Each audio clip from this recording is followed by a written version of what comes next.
Sorry about the late start. I was trying to download something that was incredibly large from a file size perspective, and it wasn't happening. So it was kind of a pain in the butt. But it has been downloaded, and it will now make us a that much better a program. John here, you there. Thanks for hanging out as you always do. And it is time for the round of 32. And that's actually starts today. There's no real rest or anything when it comes to the round of 32. So, what we'll do today, we'll go back over what happened Saturday, and we will set up what's going to happen today. We'll lay it all out for you with juice boxes, and we'll kind of get you into Monday as well. And there is no rest for none of us. Literally, it's just going to roll through, and we're just going to keep going, and welcome to match day 17. So you're going to get some goals. You're going to get some posts. You're going to hear from Yohan Vissa after the match here in Atlanta yesterday. Yohan Vissa got a double. We'll have a piece up on Yohan Vissa probably later today. And for DR Congo, it was one of those moments that you will never forget as a country. You get your first ever win in the tournament, which meant that you get your first ever advance into the tournament, into the knockouts. And you don't get to go anywhere. You don't have to. You're done. Your travel is stopped, at least for the time being, because you know that if you're a fan of DR Congo, you're going to want to keep going. And you're going to, as a matter of fact, you're going to want to continue to just keep rolling from there and not worry about it. And you're going to continue as deeply into this tournament as you can. So we're going to go over what happened yesterday. We'll set up what's going to happen today. We'll set up Monday for you. We'll look at the brackets, and we'll get everything squared away for you. So it was a very, very busy time. So we'll walk you through Saturday from the absolute beginnings, and we'll get you squared away for everything here in the round of 32. Thanks for dropping by as you always do. And it has been a unique experience so far. And I don't think it's necessarily, and I guess this is opening kickoff, brought to us by our friends at Black Pitch Coffee and blackpitchcoffee.com. Starting your day with the most important stories in the game, the right way to start your morning. Black Pitch Coffee, part of the SDH community, showing up at events all over Atlanta. Try their home blend made with beans from Brazil and Guatemala, heavy bodied, notes of walnut, semi-sweet chocolate, and a rich world-class finish. Opening kickoff powered by Black Pitch Coffee and blackpitchcoffee.com. I don't think it's going to really hit us on the whole that a World Cup has been here until we're done. I think it's going to be that way. I think it's just going to be that way that you're going to realize that everything through here completely just launched. It came buzzing past you at about 400 miles an hour. And then you're going to be left to sit there and go, man, this was a hell of a party. And you're the one left to clean up all the mess. Unless folks decided to put things back in the garbage cans and the recycle bins when you were done. But no, it has been a crazy time. It really has.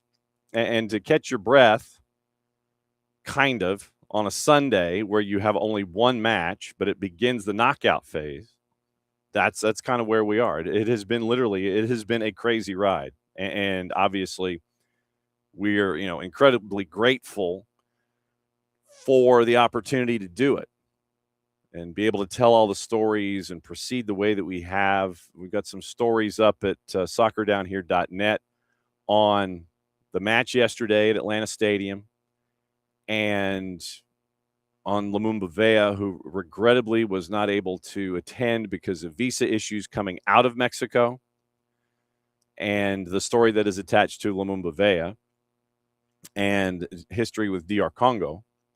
Maybe Lumumba Vea gets to be here for the matchup in the midweek against England.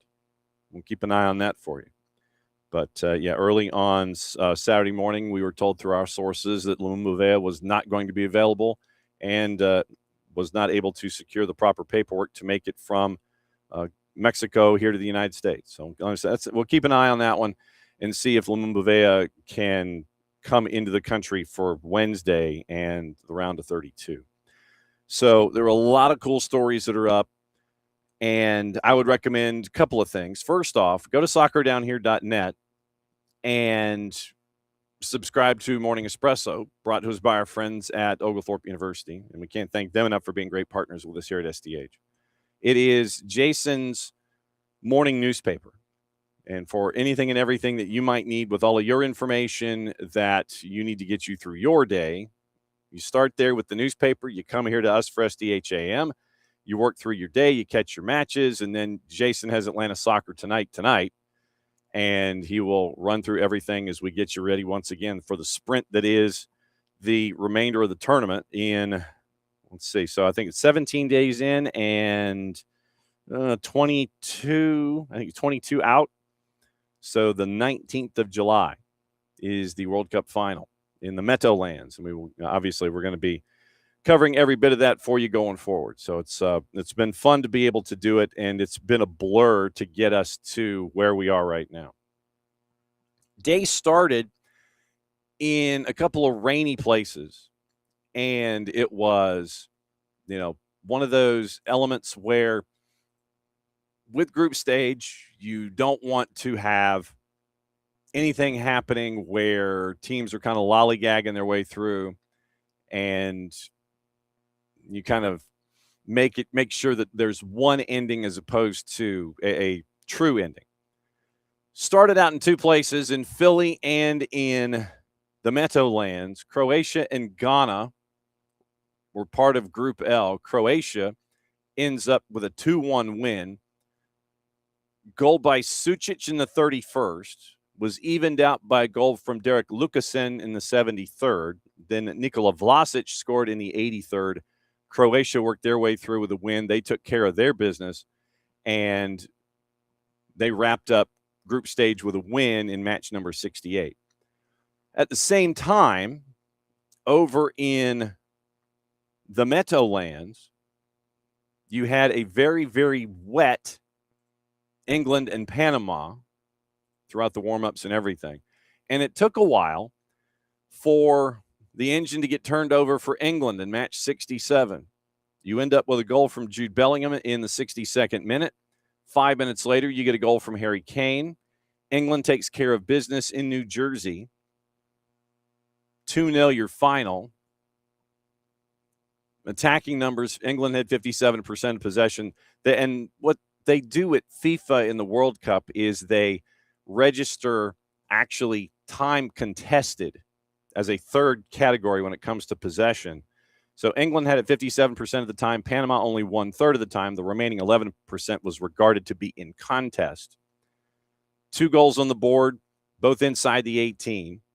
17-13 attempts, 6-2 on target. And this is all right now England leading these categories, which meant that 9-8 off target, 12-8 inside the 18. 5-5 each outside the 18. Final third entries 20. Let's see, so 20, 30.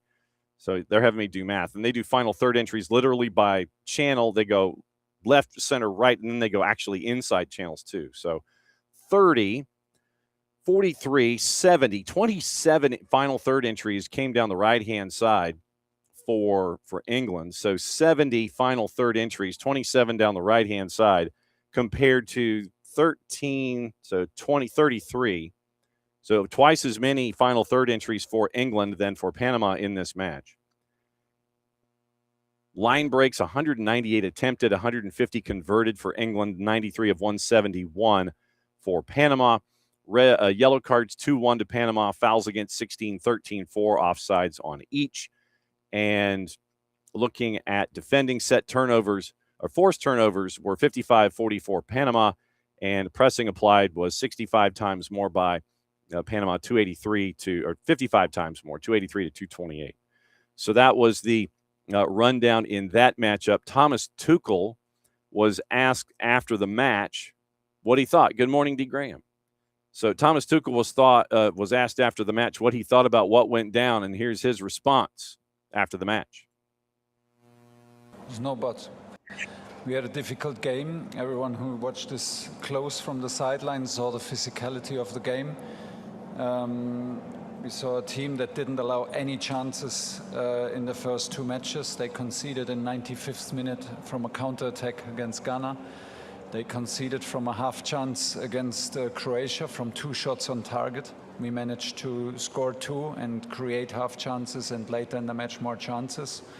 We knew that it's physical. We knew that it's difficult to control the counterattacks. We knew that they play from the role of an underdog. We knew all these things. I know as a coach what it takes to win these matches. There is no problem if these matches feel tight, if these matches feel tough. It will help us in the next match, and this is where I am at the moment. Thomas Tuchel, basically no excuses, and he is getting ready for his next match, and it's going to be a trip here to Atlanta. So they've got travel to do, and they're going to be making their way down here for the matchup in the midweek. This is SDH AM Sunday.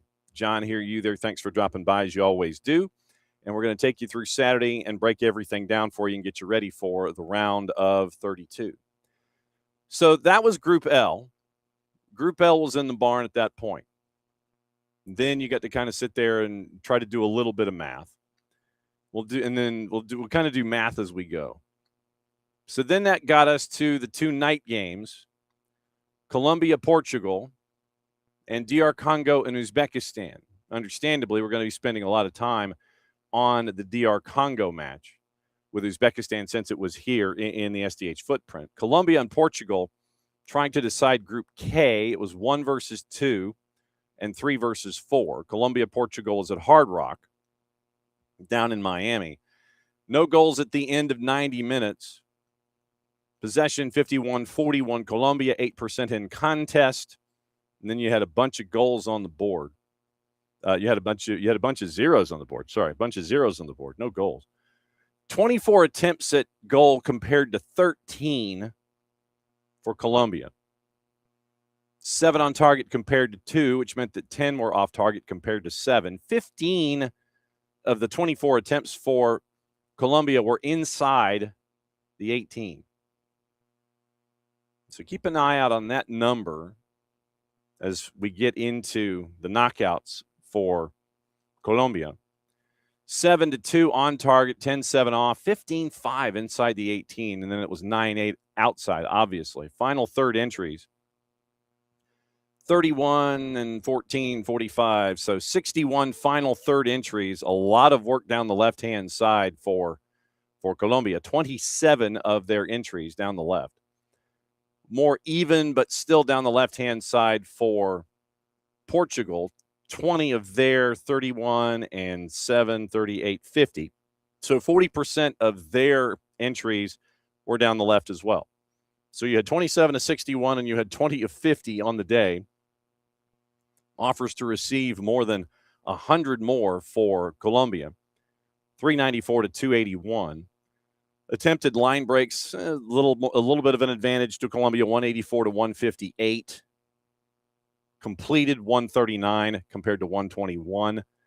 Discipline, 1 yellow card. Once again, it gets wiped off the books. Fouls against, 12-6 to Colombia, and offside 3-2. Distribution, obviously, about 91 more passes attempted for Colombia, and they completed 491. 491 of 547 compared to 421 of 456. 16-14 in crosses, 6 completed compared to 2. So Portugal only 2 of 14 in crosses on the day. 6 of 16 for Colombia. Switches of play completed 7-6, but that went Portugal's way. Set plays 5-2 in corners, and then 15-8 in free kicks because of all the fouls. Forced turnovers 37-36. So Portugal had one advantage. Pressing was applied. Let's see. So once again, this whole math thing, 85 over 218, about 35% more by Portugal than it was by Colombia. Once again, goalless draw on the books in this one. Roberto Martinez was asked a couple of things, and I want to get the date right for the first thing that he is going to be discussing. They will be approaching, and let me get the date for the next match for Portugal. They will be approaching, and I think it might even be on the same day. They are going to be, okay, so it's the day before. Next match for Portugal is on Thursday in Toronto against Croatia. On Friday, this upcoming Friday, it will be the first anniversary of the unfortunate passing of Diogo Jota. So Roberto Martinez was asked, with that date coming up, his thoughts basically never wandering too far from Diogo Jota. But it was back last July 3rd. Jota and his brother were in a car crash in Zamora, Spain, and they were returning to Liverpool for preseason training. He'd undergone minor lung surgery in Portugal before getting married. Medical advice not to fly. Planned to return to England via ferry, leaving from Santander, Spain. They were driving to catch the ferry when, according to the Spanish Civil Guard, car suffered a tire blowout, overtaking another vehicle on a motorway. Car veers off the road and catches fire, and the crash occurs. Both men pass at the scene, 25 and 28 respectively. And so there were other parts attached to it in the expert report, but the bottom line was that there was a tire blown and excessive speeds, and both Diogo Jota and his brother pass on. The accident happens on July 3rd, and they were diagnosed as passing at the scene. So that you're coming up on this anniversary. And they'll be playing the day after the first anniversary of the passing of Diogo Jota. So the first question that Roberto Martinez is asked is about that date. So I just wanted to give you a little context about what he was talking to. And then the second question that comes from the press conference has to do with Cristiano Ronaldo. And you really don't travel far from that particular conversation. And so the question that is asked of Roberto Martinez after the Diogo Jota question has to do with the relative fitness of Cristiano Ronaldo. And Roberto Martinez, frankly, wasn't having it. He was not. He was not having this conversation about the question about Cristiano Ronaldo, relative fitness, playing in all these 90 minutes and that kind of a thing. Played 270 minutes at the age of 41. And so the question goes to Cristiano Ronaldo about Cristiano Ronaldo and his fitness heading into the knockout stage. Just so you know, 35 touches for Cristiano Ronaldo, played the full 90, XG of 0.13, passing 22 of 27, had one shot on target, had two blocks. And that one shot, obviously, on target. And so it was two touches in the opposition box, two passes into the final third, one time dispossessed. He was called offside twice. He had three recoveries, 1-2 of 4 duels, was fouled twice, and he committed a foul. So you had a first match in the group stage where Cristiano Ronaldo had 25 touches, 3 shots, none of them go into the net. Then you have the effort that he had in match day 2, and in front of 64,478, you have the results that happened in match day 3.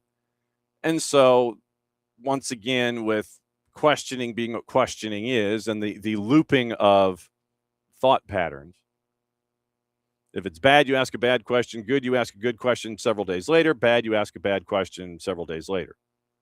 And so that's where the assembled media were when it came to Roberto Martinez. And so those are the two questions that you're going to hear from his post-match press conference. Goalless draw, they advance. They're the 2 behind Colombia. And so here's Roberto Martinez after the match with those 2 particular topics. I just felt it was important to set up what you were going to hear in back-to-back questions before we played it. So here's Roberto Martinez after the match and the goalless draw. I think obviously every day is difficult.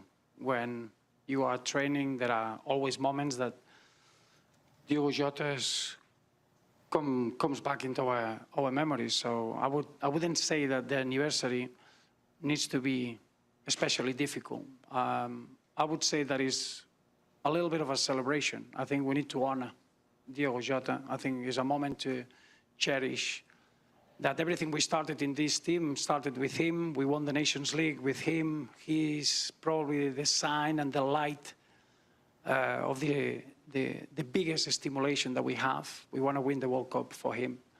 And I think the anniversary is just a moment that it makes the game to be the Diogo Jota's game. Not a difficult moment. I think the difficulty is every day when he's not there physically, but when he's with us, we are a stronger team. And probably moments like this that you don't win a game, and the reference of having his desire, his belief, is always very clear in our presence. Hi, Roberto. It's Mark Coughlin from ESPN. I just asked you about Cristiano. He's 41 years. Cristiano is 41 years old now, and he's played every minute of every game so far. Messi's been rested by Argentina tonight. Haaland was rested by Norway. Are you never tempted to say, for the benefit of the tournament, just to make sure he lasts it, that you rest him, or are you just happy that he plays every minute? I think obviously we don't compare players in our team with other players to make decisions. I think that would be quite childish and very unprofessional. I can tell you that we monitor all the information that we get live during the games, and obviously what we do in between training. There is always an opportunity. Today we use João Neves' energy for 45 minutes and use Ruben Neves for 45 minutes. We use Diogo Dalot and João Cancelo. There are different positions on the pitch that they need different needs, and we monitor that down to the detail. Cristiano is used to be in the right place, in the right time. It's more a question of mentally being strong and always being disciplined in his position and opening space for our attacking patterns. So there is no an issue physically or mentally for Cristiano in today's game to play the 90 minutes. Maybe the next game we need to make a change, but that's like any other player. We follow the information. There is information between games. There are players that they got knocks. There are players that they play with little injuries. There are players that they are free. There are players that they had a great period. So all that information is important for us to use all the players. As I said, we use 21 players, outfield players. So we do share the minutes, but we're looking at different qualities that they can bring on the pitch. Roberto Martinez after the match, yeah, he wasn't having it. And understandably so. I mean, on one front, obviously, as we've been discussing, and Casey White brought to the table after match day 1 in the group, I think that right now, Cristiano Ronaldo at the age of 41 is still incredibly talented, and he is doing what we have known him to do in the Saudi Pro League. But I think you can make a correlation between league play and output and opponent and output. What I mean by that is this. In the Saudi Pro League, I'm gonna grab the statistics here. And the Saudi Pro League in and of itself, let's see, international ranking. So let me do it this way. And it was from our friends, I think it was Kurt Badenhausen and our friends at Sportico that came up with this, and they were a part of the discussion. So Global Football Rankings came out with the top leagues across the board. And Global Football Rankings has the Saudi Pro League as the number 36 league on the planet, with a rating of 75.1, with Al Hilal being the top team. And Al Hilal didn't even win in 25. They did not win the Saudi Pro. So looking at Al Hilal, they're ranked number 75 in the world when it comes to individual clubs. So for Al Hilal to be the number 75 team in the world in the number 36 league in the world, they're beating Al-Qadsiya, who's ranked 94th, Al-Aqli, who's ranked 101, Al Nasser, who won the league, is ranked 116. Al Ittihad 367. You see the drop off? Al Ettifaq at 430, Al Tawun at 499, Al Khulud at 670, Damak at 696, and Al Shabab at 739. You have one team that is ranked above 100 other than yourselves in that league. And so you finish at 25-9. You score 85 goals. You've got a goal difference of plus 58, 16 clean sheets, et cetera, et cetera, et cetera. You have Al Hilal in the Saudi Pro League taking care of business because that's what they're supposed to do. And so you have Cristiano Ronaldo in that league taking care of business because of what he's supposed to do. So if you look at Al Hilal in the Saudi Pro, player stats on the year, Karim Benzema, once again, 17 and 19. And then you have, Al Nasser. That's a part of the discussion. They win the league. And they're not even the top-ranked team in the league when it comes to power rankings. Cristiano Ronaldo scored 28 goals in the league. Joao Felix scored 20 and 13. So Al Nasser wins the league. They're not even the highest-ranked team in the power rankings in the Saudi Pro. Joao Felix goes 20 and 13. Cristiano Ronaldo goes 28 and 2. You're taking care of business, you're taking care of business in your park against the competition that is there. So in the group stage, when you look at Portugal here in the World Cup, you transfer that information over. So in this group that Portugal was in, you're looking at a group that had Colombia, DR Congo, and Uzbekistan. Uzbekistan gave up 11 goals in the tournament. DR Congo gave up 3. Colombia and Portugal, once again. So Colombia gives up 1 goal. DR Congo gives up 3 goals. Uzbekistan gives up 11. I think you can extrapolate and sit there and say that Cristiano Ronaldo did what he was supposed to do as striker, as the 9 for Portugal in the Uzbekistan match. Hamstrung with 25 touches in the first match, had 35 touches in the third match. But in the draw with DR Congo, 25 touches, 16 in the first half, 9 in the second, took 3 shots in the second half, none on target. Then against Uzbekistan, took care of business, did what he was supposed to do, did what we know him to do. But then, once again, against Colombia, who was the top team in the group, 35 touches and nothing happens on the board.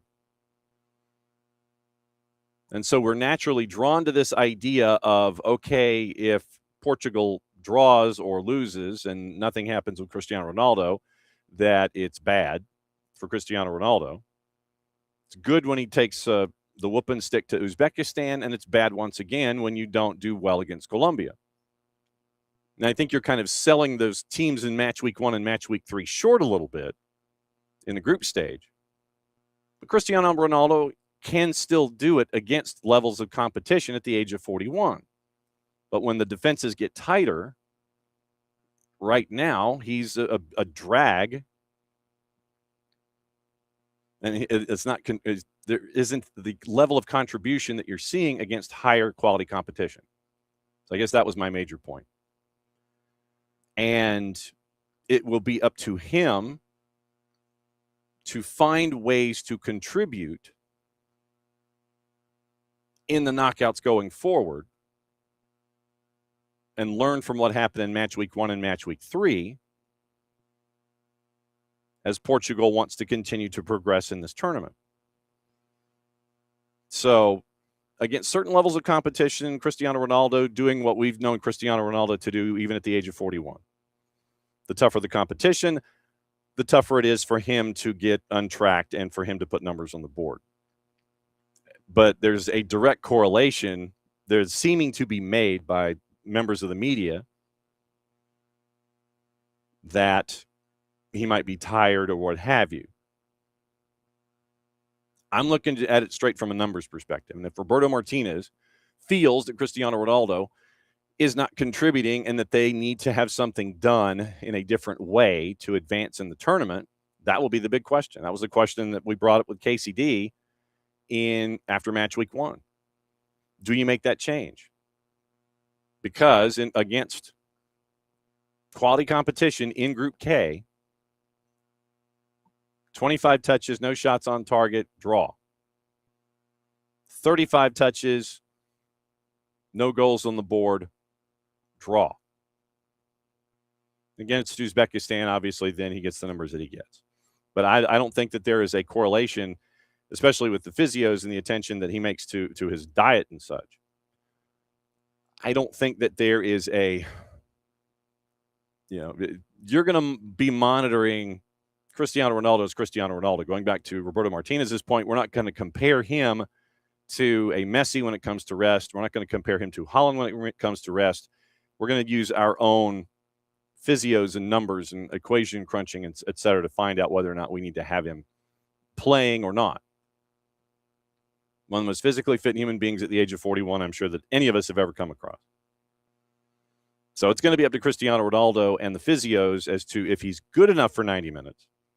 But it will be up to the coaching staff to figure out if he's going to be there starting and where it goes.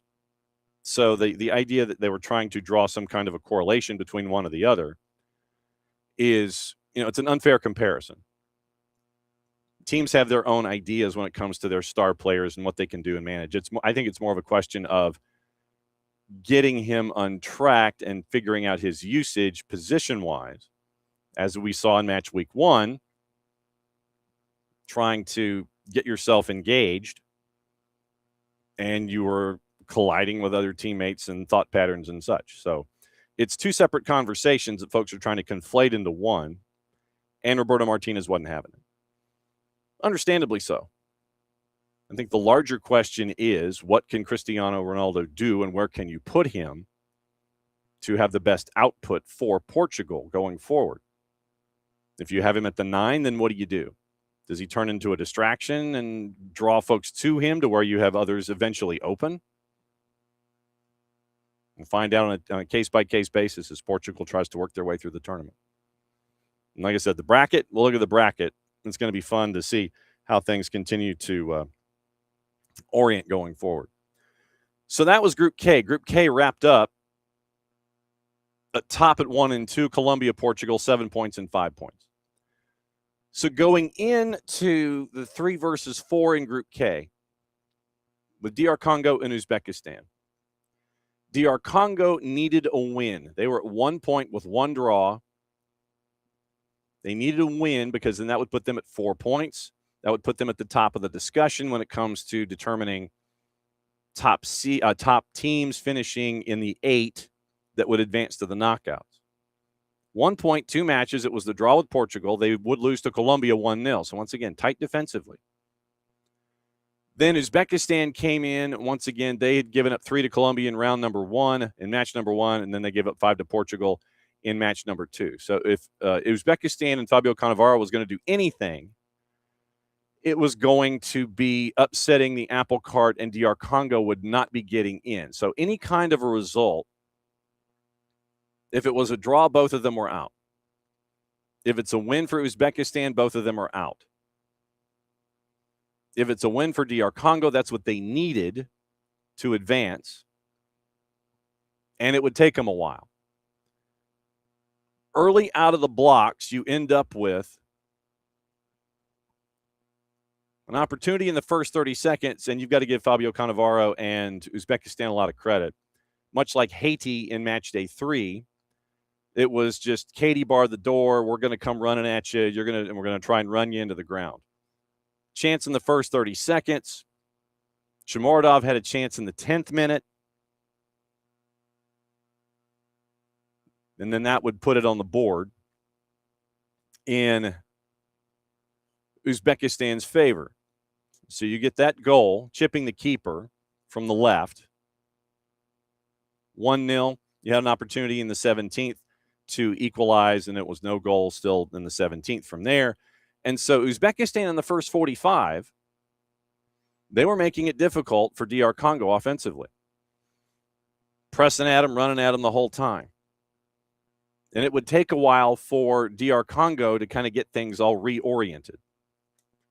And it would be in a moment in the 66th where you would have Johan Vissa going inside the 18, and then he would get upended,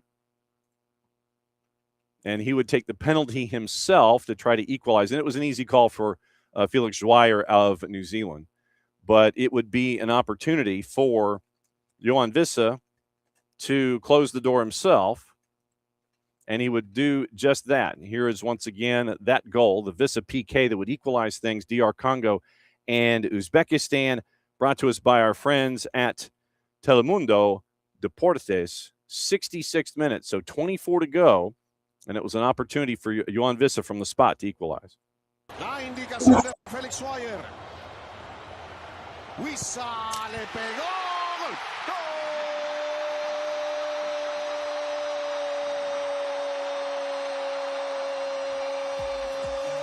De República Democrática del Congo al 68 y de penal Johan Wissa 1-1. Con mucha paciencia, aguanta hasta último momento y luego el contacto fue muy bueno. So Vissa would get the PK to make it 1-1. And I'm just going to leave the lower third up because that's where the highlights are coming from. So it's 1-1. Vissa does a bit of a stutter step, gets the keeper to jump to his right as Vissa plants his right foot and has that bit of hesitation. So the keeper goes, Nemitov goes to his right, Vissa goes to where Nemitov was not, and it's tied up at 1. Then in the 78th minute, you end up with a substitution back in the 70th, and it was an opportunity for DR Congo to get some fresh legs up top.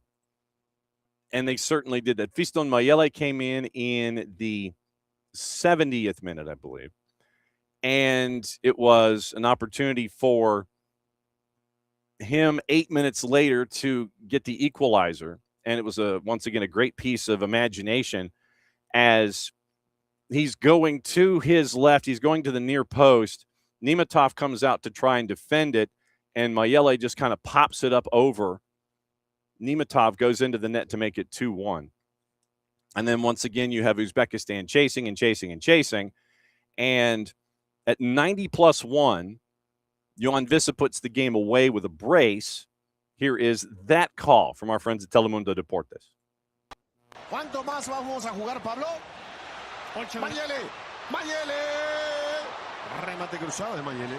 Sigue en juego, la va a rescatar por aquel sector. Sí, señor, la va a rescatar Elia. A tocar para Wissa en el área. Wissa la comparte. De derecha le pegó. ¡Gol! ¡Gol!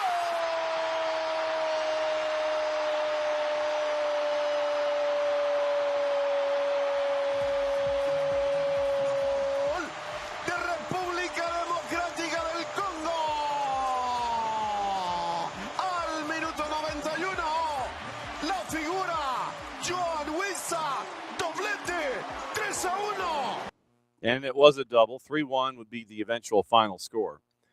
And Vissa, shocking no one, man of the match on the DR Congo side, punched an 8.9. Striker from Newcastle, took the most shots with 6, joint most touches with 7 inside the opponent's 18.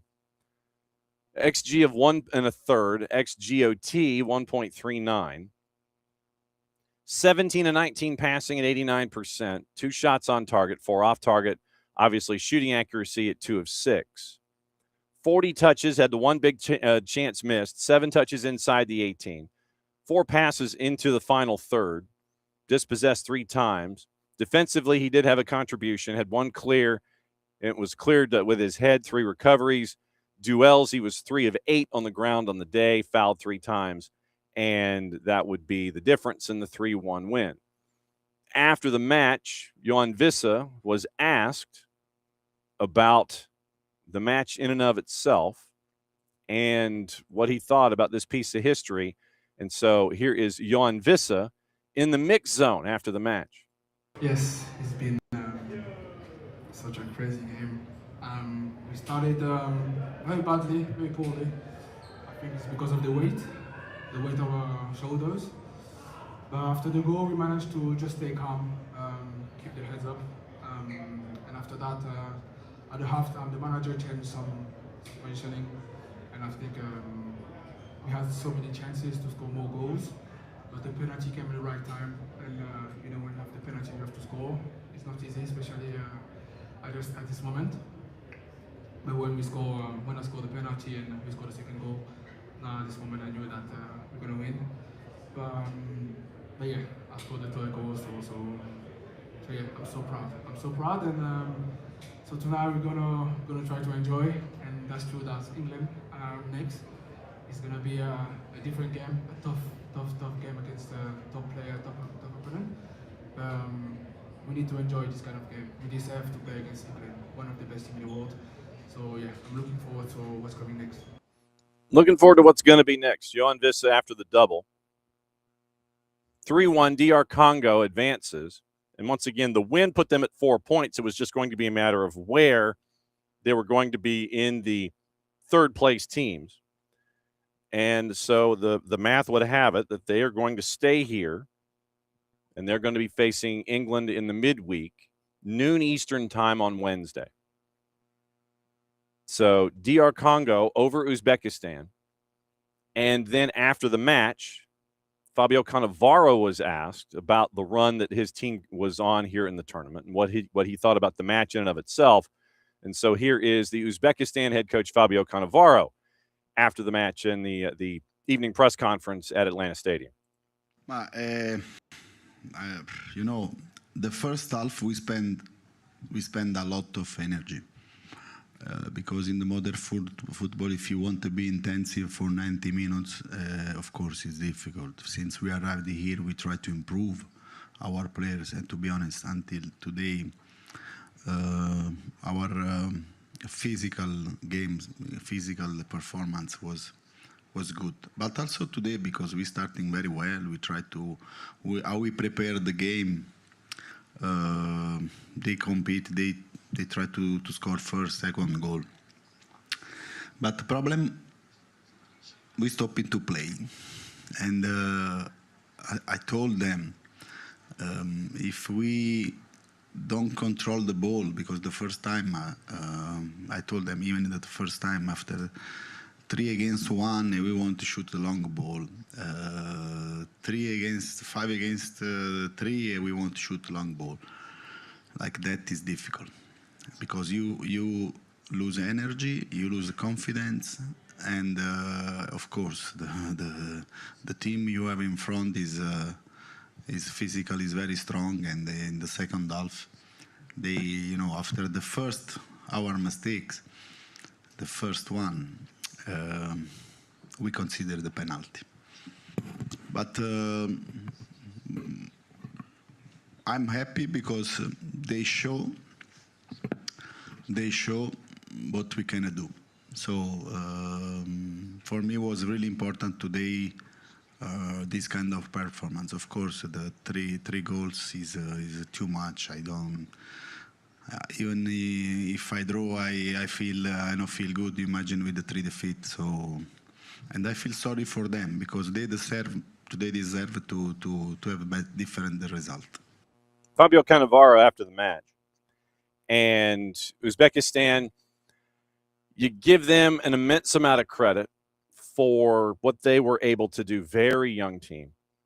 And to get the opportunity to learn from Fabio Cannavaro to take that gig and bring them to this point of the world stage, you get to learn some things.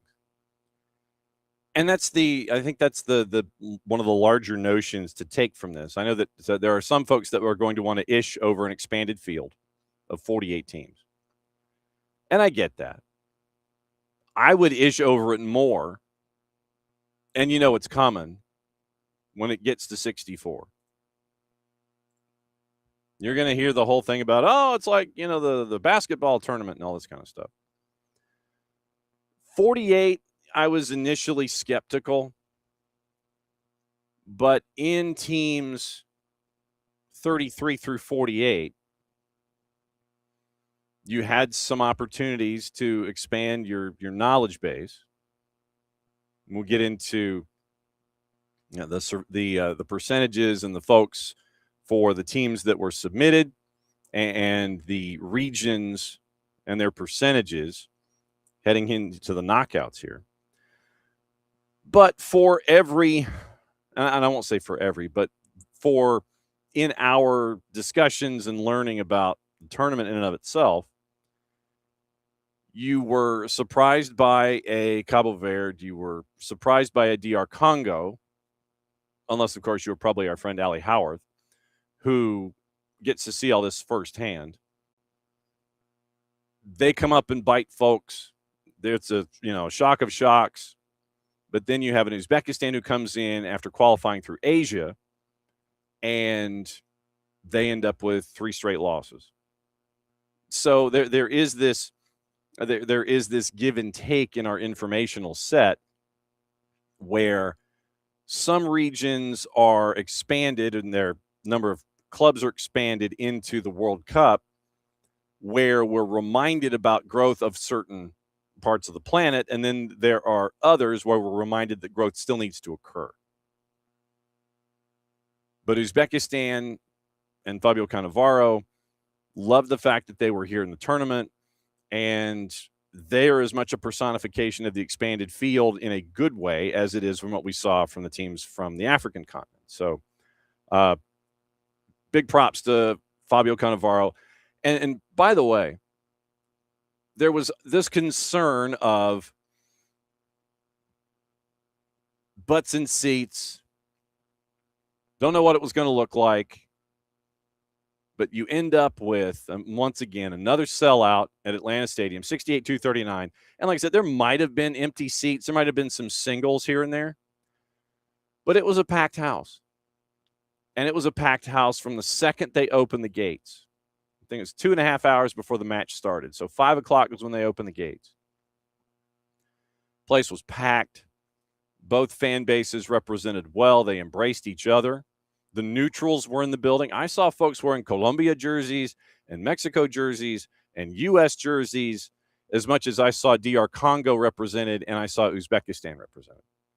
And that's the other coolness part of this. FanFest once again in Decatur, jammed. FanFest downtown, forget about it. Attendance figures through the roof. Once again, reminding a lot of folks worldwide what Atlanta brings to the table when it comes to a tournament like this. All the infrastructure squared away. I know a lot of folks might have been concerned going in about numbers and access and all of that. You can't get a ticket. You got to sit there and apply ahead of time, but you cannot get a ticket to go in. And if you want to be with 25,000 of your new best friends, then that's where you go. You want to be with 5,000 of your new best friends, go to Decatur. You want to go to your favorite watch fest around the corner, go for it. Obviously, those are the big two that folks gravitate toward here in the Atlanta area. But I think it speaks a lot to what it brings to the table.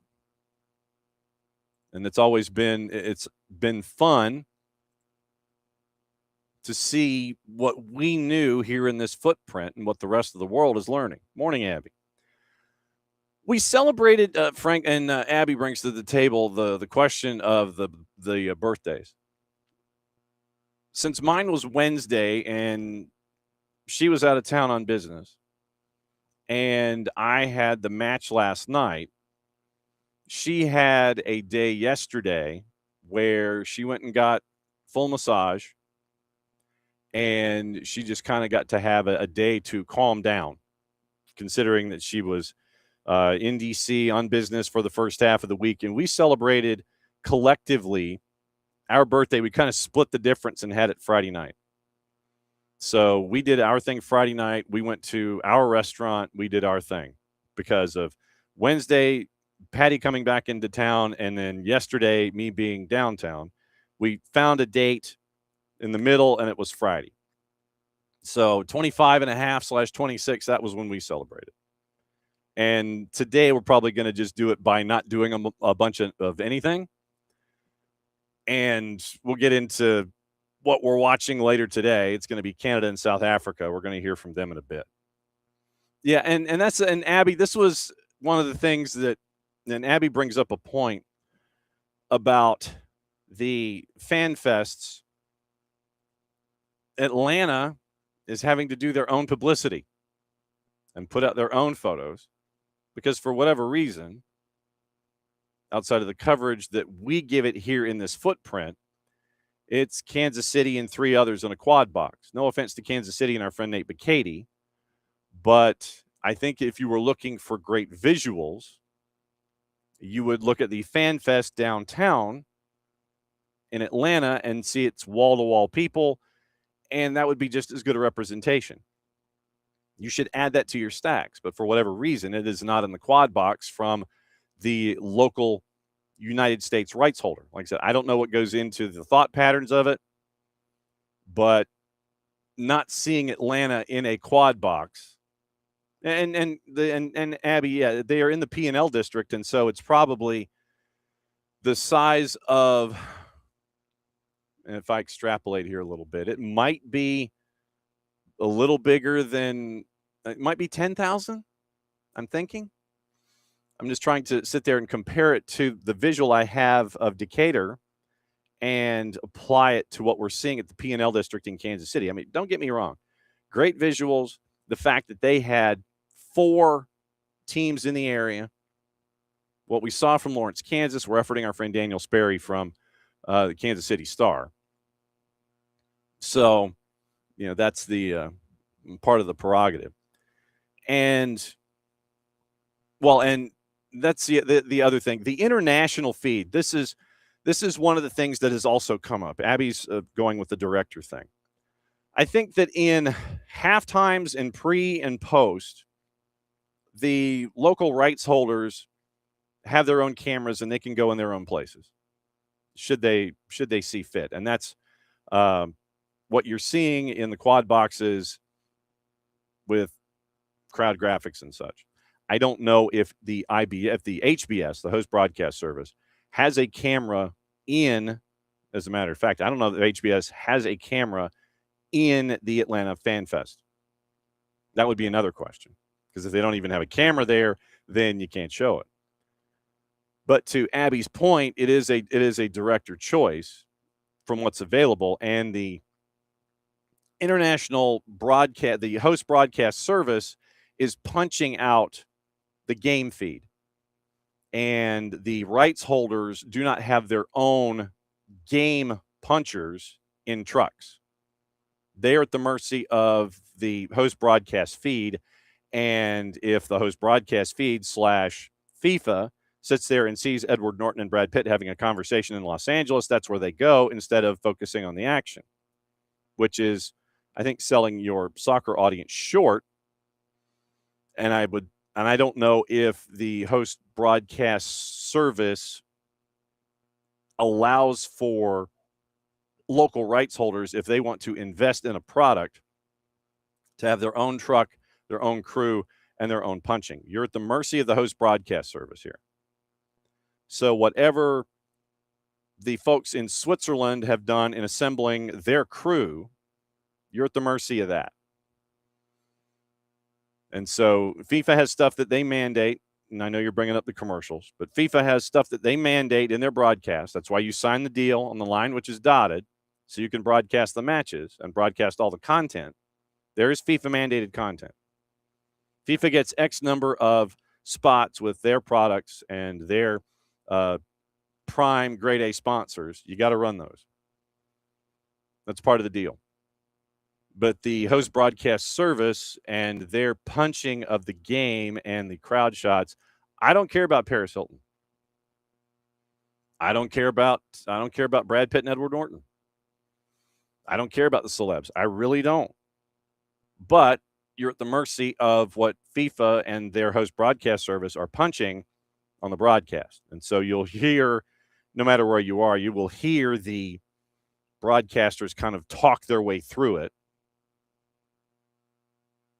And you'll still have action going on. So you're at the mercy of the host broadcast service for a lot of this. and Abby's looking for the underdog, understandably so. No, trust me, I get it. The host broadcast service is not winning a whole lot of folks with their choices of showing celebrities. And you would have thought that in Los Angeles, you would have been able to do something other than Paris Hilton in her rhinestone jersey. But once again, it's stuff that you were discussing as a part of the host broadcast service. And if it's mandated, or if you want to go, yeah, okay, then you've got to do this, then maybe that can help you out in another place. So, but that's where you are. You're at the mercy of the host broadcast service for a lot of this. Since the rights holders in each of the countries don't have their own in-game production crews like we see in other events. The Beckham commercials, once again, Gary, probably have to pull that drop. But yeah, you're at the mercy of FIFA and the HBS at that point. So that's kind of where we are. Okay. So that was Fabio Cannavaro after the match, and you got to hear from Johan Vissa, and I'm sitting here and I'm trying to mark down everything as we go. So then that meant that you had 2 matches on the board that were your night side matches. And before we get into that, since we're after the top of the hour, I think it's time for a hydration break. Brought to us by our friends at local Vine Beer, Wine, and Liquor stores. 2 locations, Johns Creek and Cobb Parkway. Once again, thanks for letting us come and hang out in your locations and talk to folks and do shows from there. So hydrate, people. Hydration break. Brought to us by our friends at local Vine Beer, Wine, and Liquor stores, 2 locations, Johns Creek and Cobb Parkway, and in the Cumberland area. Thanks for being great new partners and new friends with us here in 2026. Local Vine Beer, Wine, and Liquor stores. Man, those places are stacked, too. You can pretty much get anything, maybe short of a Neptunian vodka. Because when I did the remote at Cumberland a couple weeks ago, it was like 2 stories, and they had a lot of stuff. I am not a person who partakes, mind you, but they had a lot of stuff. Really had a lot of stuff. So local Vine Beer, Wine, and Liquor stores, thanks for hanging out with us and being great partners with us here at SDH. Okay, night side, the true night side. Sun is set. You got the 2 matches to go. To figure out where it was Algeria and Austria and Argentina and Jordan. Let's go to Dallas first, because to the point that we had earlier with Roberto Martinez, it was an opportunity to rest some folks. And they did exactly that. It was Lionel Scaloni. They had a chance to rotate their lineup, and they did. And going into the matchup against Jordan, where everything was pretty much decided in the group, Argentina wins group, and it's where you go from there. Giovanni Lo Celso scores in the 19th. Lautaro Martinez got a penalty in the 31st. It was 2-0 at the break. Then you end up with a goal from Tamari, and that gave it 2-1. So Musa Tamari scores in the second half. It's 2-1. 9 minutes in, he gets a goal. 55th minute, 2-1. So then 30 to go, in front of a crowd of 70,649 at Jerry World. That meant that Lionel Messi was coming in as a substitute. Your starting lineup, just so you know, it was Martinez in net, Tagliafico, Senesi, Otamendi, who wore the captain's armband, and Palacios. Paredes was your 6. Your midfield, Lo Celso, Nico Paz, and Simeone. And your 2 strikers up top were Martinez and Alvarez. You had a triple change at 60 minutes with Alexis, Thiago Almada, and Lionel Messi. Valentin Barco would come in with 20 to go. Jose Lopez would come in with 8 to go. But Messi comes in, and in 30 minutes, he had 28 touches. Couple of XG numbers out there, 17 to 21 passing, 2 chances created, 1 big chance created, 1 shot off target, 1 shot on target. Once again, 28 touches, 1 for 3 crosses, 3 passes in the final third, 1 accurate long ball hit at spot, 4 corners. Defensively, he was there with it, and he won his only ground duel on the day. But that's not why we're talking about Lionel Messi. Messi had another one of those moments.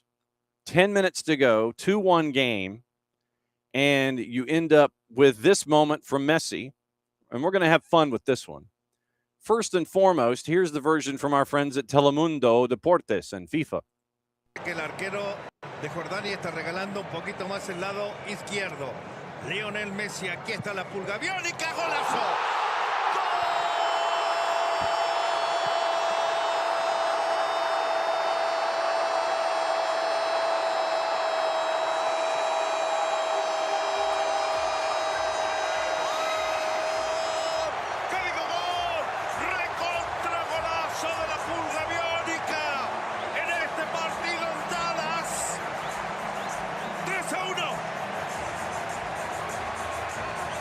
Parecido a lo que ocurrió en el primer tiempo.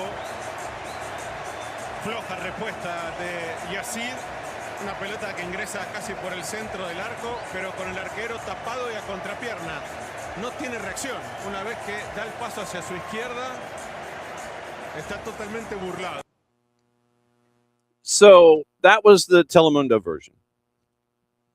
And when you look at it from behind the goal, and when you look at it from behind Messi, you take the 2 end zone shots. And none of this surprises. But Messi, as the wall is in front of him, they're kind of shading to the far post. But there is a gap between the end of the wall and the player that is detached from the wall for Jordan. So literally you have, I think it was 4 or 5 on the wall. You had the edge of the wall. Then you had a couple of feet. And then you had a Jordan player who was detached from the wall. Messi goes into that gap and puts enough of a curve on it. And you see his body reaction as he swings through it with the left. And you see him kind of lean, and then he starts to lean hard. Our friends there at FTP Radio, and Diego Pesolano is on the call. And let's just say, no real prizes here, mind you. But let's just say Diego Pesolano, slightly excited. Los jordanos se replegaron mucho para querer marcarlo siempre a él, y eso contagió al equipo a perder pelota. Por ahí se premia con este tiro libre. Este es el recurso que genera, ¿no? En los tiros libres ahí peligrosos, ideales para él, los genera él mismo, ¿no? Estos tiros libres. La 28. pelota que ya la acomodó Lionel. Le va a pegar Messi. Está Paredes cerca, pero solamente para ser un testigo de lo que va a ocurrir, porque el remate no se lo va a quitar nadie al 10. La barrera bien parada, el árbitro que da la orden, corta carrera de Messi. Va Messi, le pegó.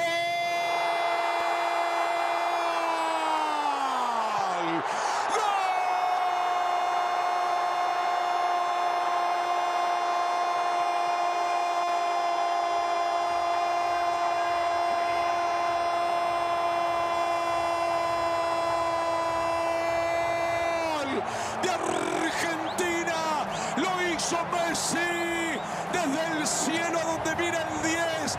Está el Dios Maradona y su mejor discípulo en la tierra, Messi, el hombre que mejor interpreta la relación pelota-arco de tiro libre. Marca su 6º gol en la Copa del Mundo. Sigue sorprendiendo a todos en el universo, más que en la tierra, en todo el universo. No tiene freno, no tiene techo, es una galaxia en sí mismo. Lionel de tiro libre dice que Argentina le gana a Jordania 3-1. told you Diego Pesolano was excited. That's from our friends at FTP, Football de Primera, where we get to catch up and we get to listen to our friend Sami Dovnik do some of the matches. But Diego Pesolano was on that one. And I told you, I said, Diego Pesolano, slightly excited, understandably so. And so you end up with the set piece, and you end up with the draw with the left from Lionel Messi. 3-1 your final. And once again, shocking no one that you would have a moment like that with Lionel Messi on the board. So that was the Football de Primera version with Diego Pesolano on the call, and the Telemundo Deportes version that was there as well. So that was getting us to the last matchup to talk about. And it had its bits of chaos too.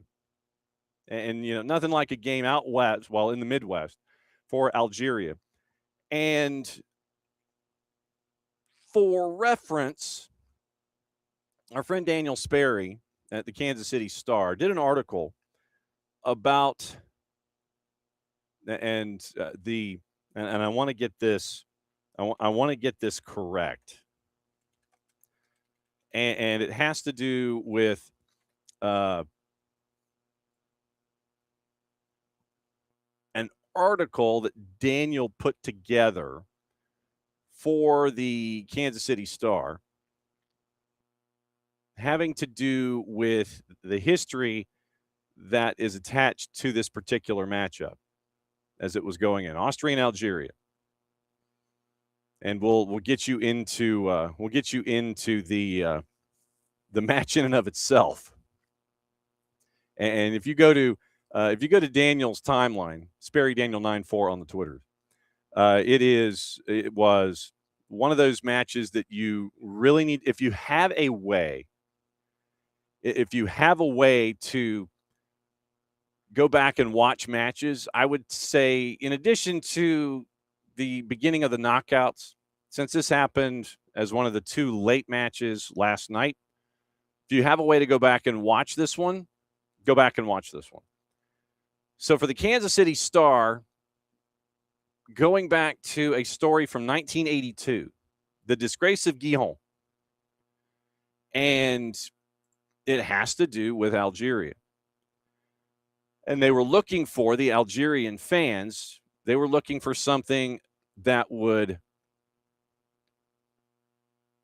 have them have the chance to forget what happened in 1982. And what happened in 1982, winner gets second, the loser gets third. And you could have ended up with and depending on how things fell out, you could have had a better matchup if you finished third in the group. But then also, once again, depending on goals and margins and things like that, you could have been bumped out entirely. But going back 44 years, the disgrace of Gijón in 1982. This was in Spain. Algeria was in a group with West Germany, Austria, and Chile. Algeria beat West Germany in match number 1, lost to Austria in match day 2. So it was winner go home against Chile. Algerians won it 3-2, becoming the first African nation to win 2 matches in a World Cup. And that match was played the day prior to Austria and West Germany's match day last. You kind of see where I might be going here. So June 25, 1982, West Germany and Austria go on the field in Gijón. Germans score 10 minutes into the match. And as Daniel recounts, Scottish referee Bob Valentine told The Athletic in 2024 that after the next 10 minutes, he, quote, started getting a bad feeling. The 1-0 win for West Germany would mean that both Austria and West Germany would advance at Algeria's expense.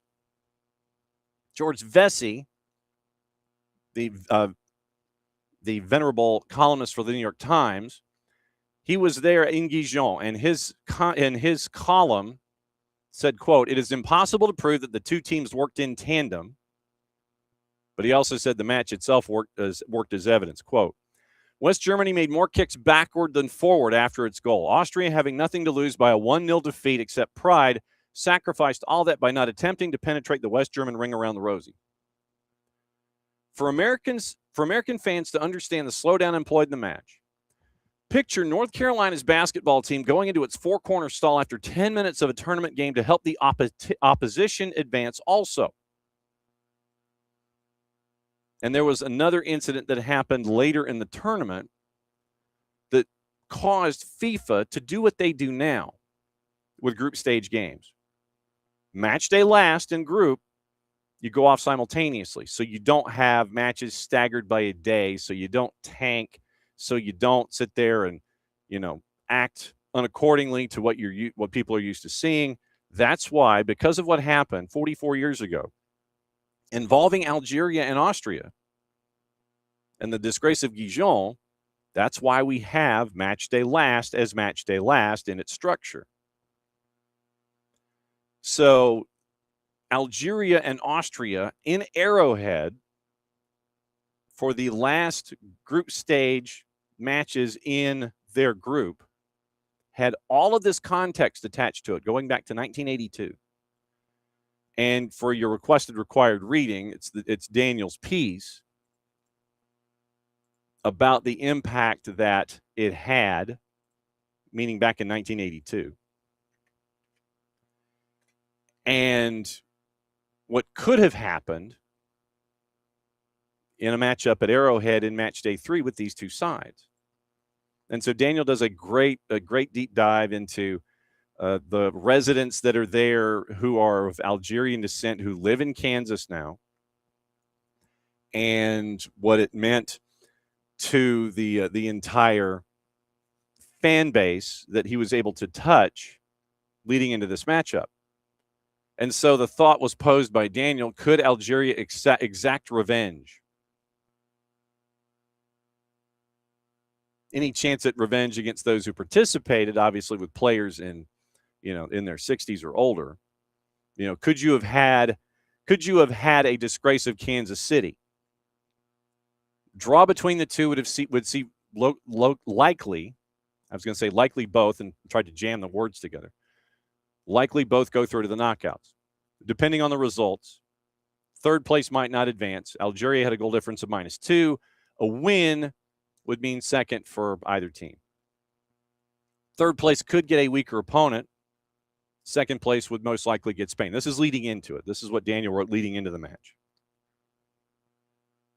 And so those that were in the 80s, that were of a football enjoying age in the 80s, it was an opportunity for these two teams to go at it again to see what would happen last day in the group stage.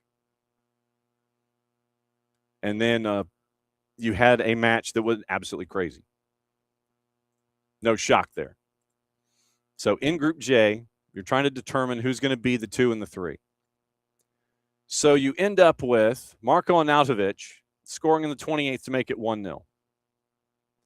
Then in the 45th, Rafik Belgali scores for Algeria 1-1.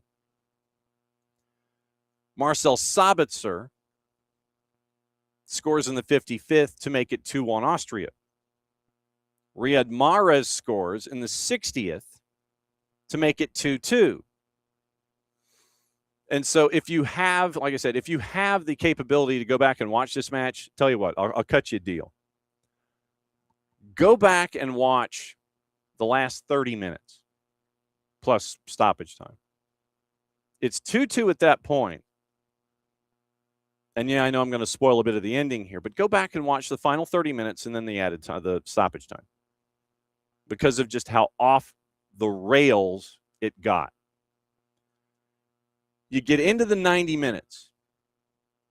Then you end up with a moment at 90 plus 3. Riyad Mahrez takes control, and you end up with this moment that you're thinking to myself, yeah, Riyad Mahrez, he's the man. We've seen him do it before in a bunch of different places. So Riyad Mahrez takes control north of 90 minutes. Así llegamos al minuto 3. No puede hacerse el cambio porque la pelota no ha abandonado el terreno de juego. No ha habido ninguna falta y me imagino que no habrá. Ahí está la pelota filtrada. Va a venir el remate. ¡Mamita querida! Argelia va a pasar y Australia va a quedar eliminado. Australia avanzó. ¡Qué noche!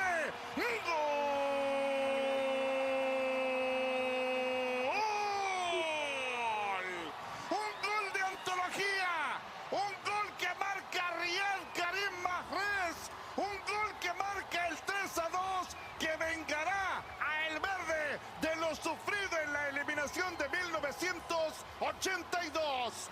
¡Un gol!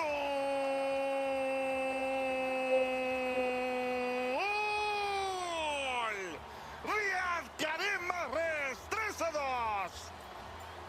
Era todo producto de la trampa en la cual cayeron los australianos. Riyad Mahrez. And you heard the announcer reference 1982. Play-by-play announcer references 1982 in the goal call. So it's 3-2. And half of the building is beside itself for one reason, and the other half of the building is beside itself for another reason. Not to be outdone. This happens at 90+6. And at the end of the play, it's Said Kolasinac, once again, brought to us by our friends at Telemundo Deportes and FIFA. Lo glorioso que tiene el fútbol. Parecía que estaba muerto el partido, pero no, más vivo que nunca. Aún le queda uno a Dustin. La pelota no sale. El cabezazo. ¡Mamita querida! ¡Austria está de regreso! ¡Un gol!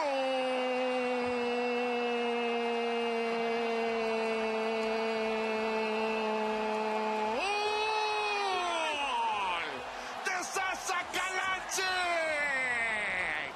¡Un gol!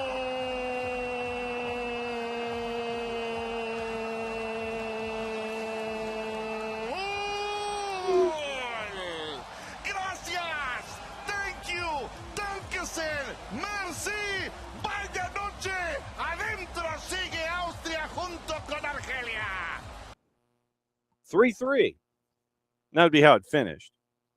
But yeah, you had a goal at 90+3, and then you had a goal at 90+6. And so you had Algeria and Austria go the distance and have absolute chaos and great presence of mind to keep the ball in play to begin with. And Kolasinac gets the header from the end line, puts it in the net, 3-3. You would have had the draw. Then it's stoppage time. Stoppage time. Things get just absolutely crazy. I don't think anybody anticipated that it would be what it was. Oliver Kay from The Athletic had some of the numbers. 65th minute to the 91st, Algeria completed 279 out of 282. Austria, 80 of 85. Only 2 shots attempted. Draw gets both teams through. And so everybody was kind of thinking back at 1982 and the disgrace of Gijon.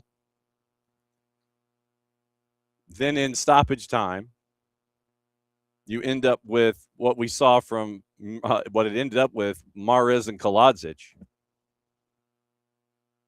Ralph Rangnick said it was a Hollywood ending. Been a coach for more than 40 years. I don't remember a game that had such a dramatic course and such an unexpected trajectory. If Alfred Hitchcock, well, he didn't have anything to do with football, but if he'd written such a drama, I would have said he was completely mad. And so Oliver Kay did his part to talk about 1982. Rangnick and his Algerian counterpart, Vladimir Petkovic, once again, this was not like 82 because you had 2 teams going after it from 90+. First 60 minutes, you're like, yeah, kind of looked that way. But then in the 90s, Petkovic said, not that his team had played for a draw, but that at 2 each midway through the second half, quote, for about 15 minutes, there was a time where both teams were a little bit passive. My idea is always to play in order to win, but it helps to win with your brain, with intelligence, and being smart about it. I think certain behaviors are quite natural. It happens in football. It's part of football, but there was a strong will to win, end quote. And then Ralph Rangnick said, I don't know how it came about, the third goal. Nobody can tell me at minute 75 that at minute 93 someone would plan, oh, yes, let's score another goal. Maybe it was the thought of one or two players of Algeria, but at that point, I don't imagine that most of Algeria would have preferred to play against Spain than against Switzerland. And so Mahrez scores, Kolasinac scores. Both teams get through, but yeah, it was chaos personified. Absolutely chaos personified. So a 3-3 final. And I think this was the first time in tournament history that you had goals north of 90 plus get a go-ahead goal and a tying goal by either team in stoppage time. So you had both events happen. First time it happened north of 90, and it was in that match. Algeria gets Switzerland now. And so Vancouver's bracket, you get Switzerland and Algeria in the round of 32. So that was the chaos that happened in that group. So now we are where we are. We now have our matchups. We know what the round of 32 is going to look like. We now know who's in. We now know what it looks like. Let the chaos ensue. So here's your last 32 as we break it all down. Germany and Paraguay, mini bracket. Get the winner of France and Sweden. Gee, thanks. It's great for us, for those of us that get to watch it. But we'll go over it first as it's laid out in the bracket, and then we'll get into times and things over the next couple days. So your grid work. Germany, Paraguay on Monday, 4:30 in the afternoon. They're in Foxborough, and they'll get the winner of France and Sweden, which is Tuesday, 5 o'clock in the afternoon. So 4:30 Monday, Germany and Paraguay. 5 o'clock Tuesday, France and Sweden in the Meadowlands. Winners go in Philly on July 4th. Nothing like the possibility of Germany and France going in Philly on July 4th. Mini bracket. South Africa, Canada later today. We got sound from Hugo Broos and from Jesse Marsh coming up in a bit. So South Africa and Canada at SoFi. That's this afternoon. That's your one match today. Winner of that one gets Netherlands and Morocco. That one is at the Estadio Monterrey. That one is late night Monday. Late night Monday is Netherlands and Morocco. Winner of that one gets the winner of South Africa and Canada at NRG on July 4th. And that one is 1 o'clock in the afternoon. Thank God for the roof. Portugal and Croatia are at BMO. And that one is night side on Thursday. I'm having to subtract 5. I'm looking at the BBC bracket, and I have to subtract 5 hours for each matchup. Spain and Austria are at SoFi on July 2nd, and that one, once again, 3 o'clock in the afternoon. Portugal, Croatia, Spain, and Austria. So you could have Portugal and Spain July 6th at Jerry World. U.S. Bosnia and Herzegovina, once again, that one is night side Wednesday, 8 o'clock at Levi's in Santa Clara. Winner of that one gets the winner of Belgium and Senegal. That one is in Seattle at Lumen. That one is Wednesday and 21 minus 5. So it's afternoon, July 1st, Wednesday, Belgium and Senegal. U.S. Bosnia and Herzegovina, Belgium and Senegal. Then that is the upper half of the bracket. So you could have a combination of Germany and France in the last 16. Canada, South Africa, Netherlands, and Morocco. You could have Spain and Portugal in the round of 16 on July 6th. You could have the U.S. and Belgium. Remember what happened here. Brazil and Japan on the 29th in the afternoon at NRG. Winner of that one gets Ivory Coast and Norway. That one is at Jerry World. So the winner of those two matchups that go to the Meadowlands and they go outdoors. They're going to be there on July 5th. 21 minus 5 is 16. So 4 o'clock in the afternoon next Sunday, it is the winner of Brazil and Japan, Ivory Coast, and Norway. Mexico plays at the Estadio Azteca against Ecuador. So you have Sebastian Becasese late Tuesday night at the Azteca taking on Mexico. Winner of that one gets the winner of England and DR Congo. That one is here in Atlanta, noon Eastern time on Wednesday. We're still trying to figure out our broadcast plans. But with noon Wednesday here in Atlanta, that's where we start. So SDH AM on Wednesday morning will be from 8 to 9:30. And then we will fight the traffic, and we will work our way in for that particular matchup. And then after that matchup is done, we'll have all of our coverage and all of that going on. Atlanta Soccer tonight from 6 to 8. Location to be determined. So the day will continue leading up to the U.S. and Bosnia and Herzegovina at Levi's on Wednesday night. So it's going to start at noon with England and DR Congo at Mercedes-Benz. Coverage with SDH, coverage with 92.9. After that's over, we'll find a place to do the pregame show from 6 to 8, get you ready for the matchup involving Bosnia and Herzegovina and the United States at Levi's. So that's Wednesday. So you may as well just lock it in, SDH, 92.9 the game, the whole day. That's what Wednesday's going to be. Then the winner of Mexico, Ecuador, England, and DR Congo will play at the Azteca. So you could have England and Mexico at the Azteca late night Sunday after playing on Monday and Wednesday. So, I mean, honestly, Mexico is going to be playing Tuesday night late. They would go to Sunday late at the Azteca, but they would stay at home. Argentina, Cabo Verde in Miami at Hard Rock. That one is 23 minus 5, 18. Dinner time Friday. Winner of that one gets the winner of Australia and Egypt. That one's in the afternoon on Friday at Jerry World. They would play here on the 7th of July at noon to get your East Coast game in. So Argentina, Cabo Verde, Australia, Egypt, round of 16 in Atlanta at Mercedes-Benz on the 7th. Then Switzerland, Algeria, late night Thursday at BC Place in Vancouver. And the winner of that one gets the winner of Colombia and Ghana.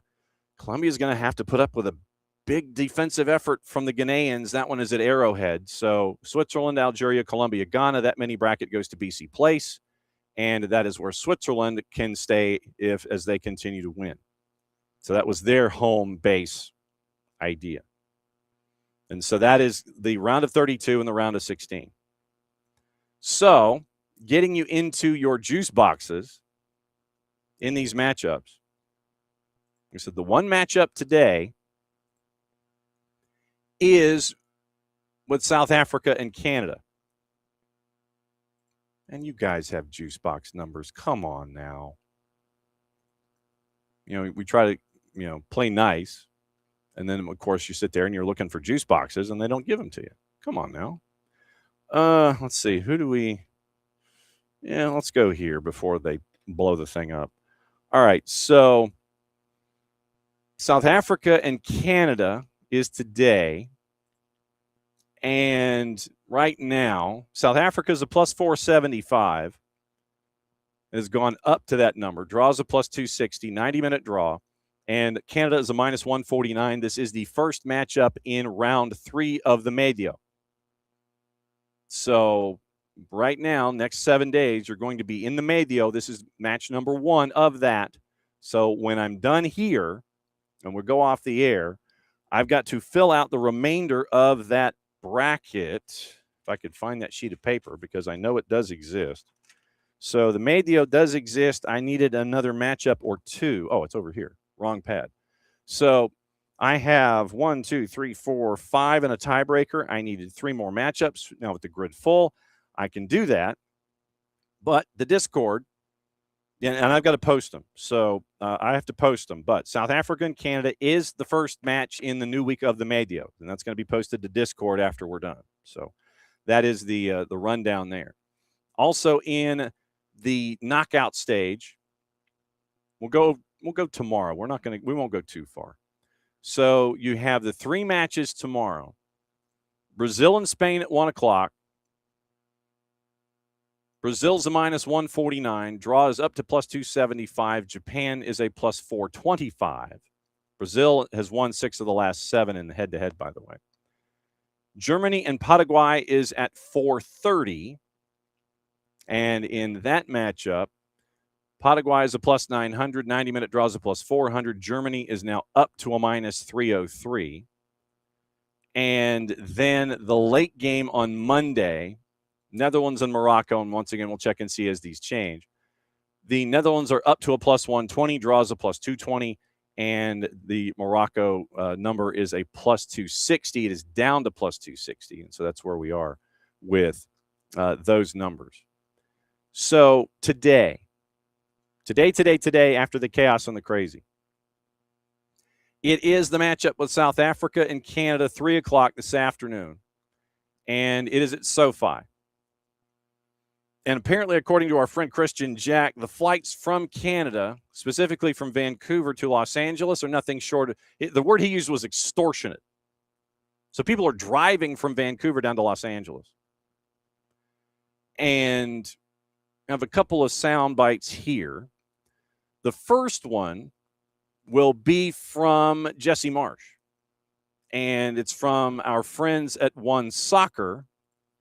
And it has to do with using Alphonso Davies and his state of readiness, first off, and then using Alphonso Davies. We'll get into using Alphonso Davies as a decoy in the previous match. But here is Jesse Marsh discussing the readiness of Alphonso Davies coming into this afternoon.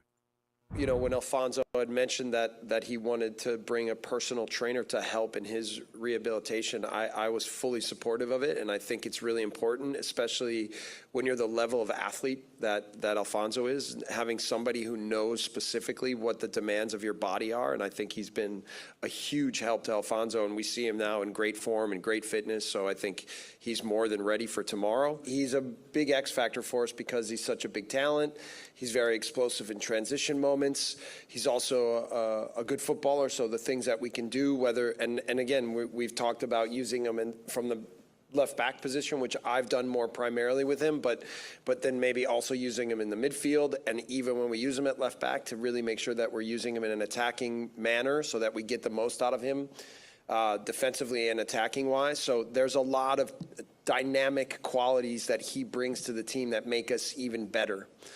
But even more so, what I've said to him is the effect that he will have on the team being on the pitch, the belief they have in him, the belief he has in himself, I think changes the possibility of what the potential of our team is and what we can do in this tournament. So the whole idea was, can we get stronger as the tournament goes on? And as the opponents start to get tougher and tougher and the moments get bigger and bigger, how can we have our best players available, and how can we now be ready to perform at our best? And that's where we are right now. So Jesse Marsh is more than happy having Alphonso Davies in the position that he is in as you get ready for the matchup with South Africa. And a lot of folks were getting into the idea where Jesse Marsh was discussing Alphonso Davies in match day last in the group stage, and the idea that, okay, he could be ready, we could use him in X number of minutes and this and that. And then the idea of he turned into a decoy. How many times, regardless of sport, have we seen, Stanley Cup is the number one example for me. How many times have we seen coaches in postseason tournaments, regardless of the sport, basically when they're asked about injuries, you either get a diplomatic answer, you basically get a none ya. And what I mean by that is none your damn business. So what Jesse Marsh did was play up the idea of Alphonso Davies and this and that. You're not going to give, especially in a tournament that is as important as this one is to a national team, why should you give any kind of ammunition to an opponent to have them prepare for less? I don't, what Jesse Marsh did, I don't care. I've seen it in so many other sports. What does it matter? People, outraged at subterfuge and things like that. And, the Canadian fans probably were a little bit more upset about all of the discussion, and then just have him be as a decoy in a match that was, important. But I would also imagine that Jesse Marsh and his coaching staff, they prepared as best as they could without him in the lineup to try and figure out, okay, how can we beat this team and do well, prepare for Switzerland and do so without Alphonso Davies. And I know that the idea is, if you'd had Alphonso Davies, all the play of having Alphonso Davies ready in Switzerland, and then obviously looking at it, from behind, with hindsight and everything, that, you would have had a better chance to win your game in group had you had Alphonso Davies. But if you knew going in that you didn't have him from a coaching staff perspective, then you're trying to figure out, okay, how do we do things and get a lineup squared away? I have zero issue with subterfuge. I have zero issue with a coach telling me, basically none ya, or you can be diplomatic about it. Sit there and say, well, we're working with things. We're looking at him day by day, and we'll see what happens. And if he's ready, we'll see how many minutes we can have him out there. And if he can start, he can start. If he ends up as a sub, he ends up as a sub. We're going to do our best, and his physical trainer is going to do their, all the trainers are going to do their best, and the physios to get him out there, and we'll see what we get. You can be as non-committal as you want. You can be as enthusiastic as you want. But why should you give an opponent a reason not to prepare for one of your stars? Doesn't bother me a bit. Doesn't bother me one damn bit. Well, like I said, I know the idea of hindsight and anticipation of having Alphonso Davies and playing it up and all this kind of stuff. Give your opponent something to prepare for. Don't give them don't take something off the table. So, okay, so Davies isn't going to play, so we now know that they're going to do this, and this. No, let the Swiss prepare for everything. And then if you still can't get it done with what you have on your game day roster, then that's on you. But I have zero issue with subterfuge. I have zero issue with Nunya. Well, just, it is what it is. And so you heard Jesse Marsh there discussing what it's going to be like in this matchup against South Africa. And that brings us to our friend Hugo Broos. And we do have some additional stuff with Hugo Broos coming up in a bit, but this is part of the conversation at the MD-1s, where it was Hugo Broos and Emi Okan getting ready for the second round and what it means in general, once again, courtesy of our friends at FIFA. So here is Emi Okan and Hugo Broos discussing the round of 32 and the knockouts and what it means and what he anticipates coming into the matchup this afternoon. He's young. Do you prefer to put that aside?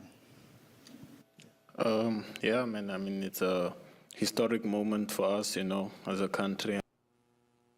Do you prefer to put that aside?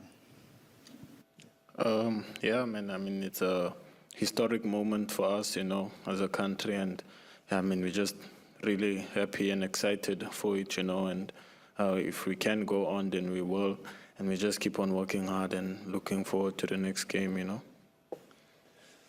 it's like Hime said, I think we can say already now that the World Cup is a success for us.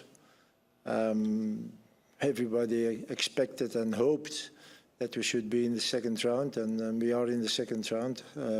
This is important, but again, that doesn't mean now that we are happy and that we just play the game tomorrow and go home. Once you are there, you want more, and we want to win the game tomorrow also. And I think if we can show the same mentality and the same level that we played against South Korea, then I think we have a chance to win it. Even Canada is a very tough team, so we will have to be in our best level, on our best level. Otherwise, it would be impossible. But if we should achieve again to go to the third round, yeah, then I can say that should be really a miracle for Bafana Bafana. Hugo Bros and Ime Okun getting ready for the matchup this afternoon, and we do have a bit of a follow-up with our friend Hugo Bros. And it has to do, and this comes from our friends at Kickoff. So, Michele Mbowazi has been with Chicago Fire this season in Major League Soccer after getting picked up from Orlando Pirates. And so you have Mbowazi and Ime Okun now getting the chance to had only played once together for Bafana Bafana prior to the start of the World Cup. Little to suggest unfamiliarity. So Bros in the press conference, and what I'll do for tomorrow is I'll try and find the soundbite and we'll play it. Quoting Hugo Bros, you know, Mbowazi is a very good player and he's young, has made progression. When I see him now and when I saw him nearly 1 year ago, he has become better, and I really hope that in the next months or year that he should go to a bigger competition where he's more challenged. He'll become better than he already is, that he already is now. He's not only a good player, but he can be a leader later, certainly, so I expect much from him as the pop-up windows take over and I can't read. Making a fantastic career, and I think everybody saw that already when he played the games with us. He is strong, he's quick, he's good in passing. So he's a very good defender. With Ime next to him, two young players, I think the future of Bafana Bafana for central defenders is secured. So once again, our friend Hugo Bros is ishing on Major League Soccer. That's all that he really apparently wants to do when it comes to Major League Soccer. I really hope that in the next months or year, he should go to a bigger competition where he is more challenged. Go to a bigger competition where he is more challenged. Sure.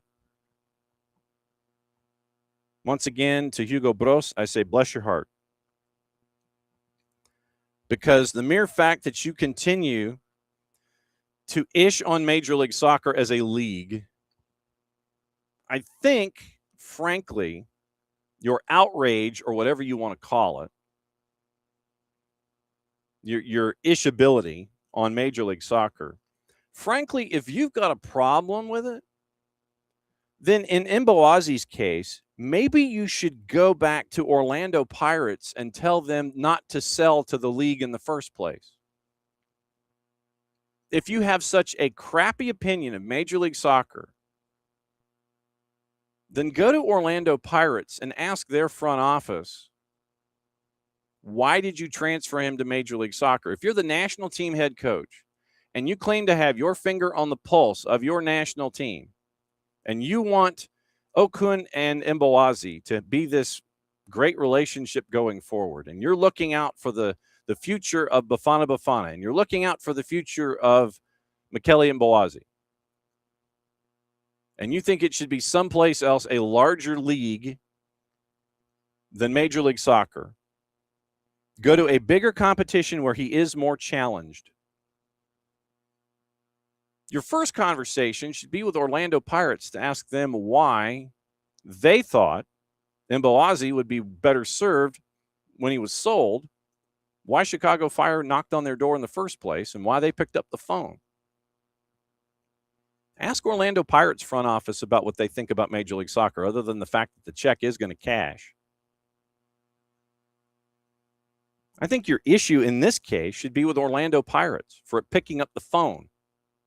Maybe you should direct them to a better league where Mbowazi should be playing in his formative years. And Mbawazi has done fantastic work with Chicago Fire. Just ask our friend Max Anderson. But for Hugo Broos to again ish on Major League Soccer, ishing on a destination for a player from Orlando Pirates in South Africa, and I'm running it straight because it's not Central Florida's version. Your issue should be with Orlando Pirates and what they thought of the league in the first place, and not ishing on Major League Soccer for the 38th time in a row. Go to a bigger competition where he is more challenged. With all due respect, sir, where do you think in his career, and this would have been my follow-up question after that soundbite, sir, where should he have gone? Where should Michele Mbawazi, where should he have gone? Would you have helped in that maneuver? Would you have? Where would you have sent him? Major League Soccer is the number 12 league in the world. Where would you have sent Michele Mbawazi? What bigger competition do you have in mind where he is more challenged? Where would you have sent him?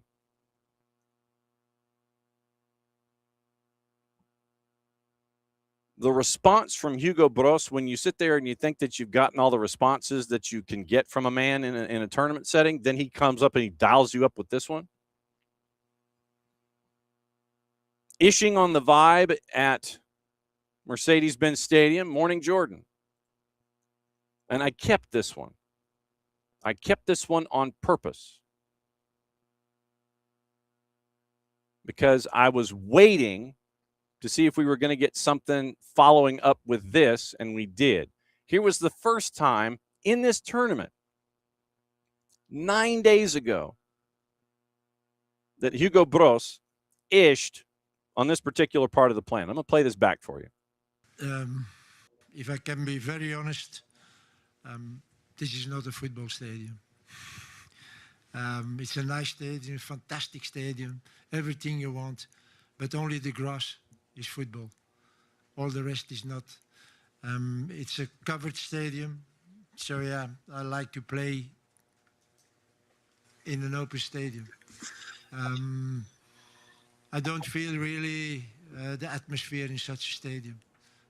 When you compare it with Azteca, for example, that's a football stadium. So yeah, we have to deal with it. And again, yeah, those stadiums are fantastic stadiums. Also for the crowd, I think they see everything in that stadium. There are no places who we covered or whatever. So again, but yeah, I rather like a real football stadium. So he's going to ish on where MLS teams play. He's going to ish on the league that one of his players is in. When he loses matches, and going back to the first time that comment happened 9 days ago, doesn't like real football. Doesn't think that Mercedes-Benz is a real football stadium. That was after a dissatisfactory match that his team played that happened to be in that building. When he lost in AFCON back in December, I want to say, said basically that the stadiums in Morocco didn't have the vibe. So when he loses, he wants to lash out on the home area, whether it's Stadia or what have you. He lashes out on the stadium like he did in AFCON, did that 9 days ago. Then yesterday at the press conference, getting ready for the matchup at SoFi, he decides he's going to ish on the league that benefits from playing in a bunch of these stadia. I'm surprised he didn't say anything bad about SoFi yesterday. That SoFi isn't a real football stadium. Hugo Broos, I think, wants to wear his London Fog long coat with his mucklucks or whatever he wants to wear, whatever shoes he wants to wear, what have you. He wants to play football in a building that he has to walk up to in the snow, barefoot both ways, coming and going. He wants to play in a place like that in front of however many thousand people. He would rather play in those kinds of conditions. He'd rather play in an orange ball scenario on grass and have the game be a kickabout where everybody just gets all muddy and nasty instead of showcasing athletes, including his own. He wants to ish on Atlanta Stadium. It's not a real football stadium. Like I said, I'm surprised that he didn't ish on SoFi because they don't really play football there. But whenever there's a negative, he'll want to ish out. And he's ishing out. He's ished out twice in 9 days about stuff going on here in the United States. I wonder if he loses today to Canada, what his press conference is going to be like. First words out of his mouth, probably, this is not a real football stadium. We got your game down. But bless your heart, Hugo Bros. You want to ish on Major League Soccer. You want to ish on the personal choice of your player to further his game. But bless your heart. Come back. Come back when you're not managing your national team and trying to criticize vibes and locations for the growth of the game. Come back. We'll take you to Mary Mac's Tea Room. We'll take you to Fat Matt's. You'll see the building as it is in its team form. But bless your heart, man.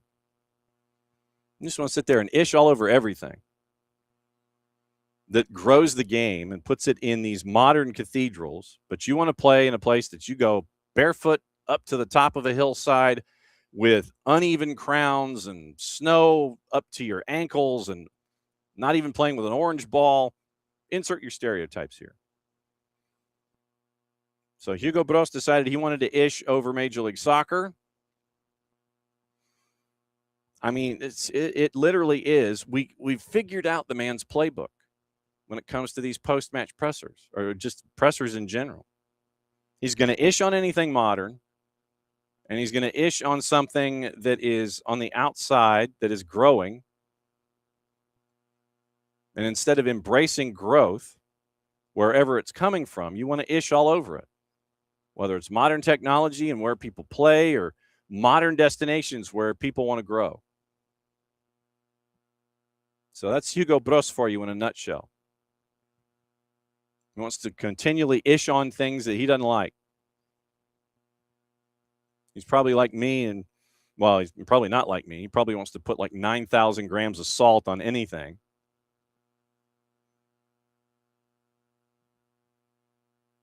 So, yeah, Hugo Bros once again continues to put himself at the forefront of not getting any new friends, especially here in the United States.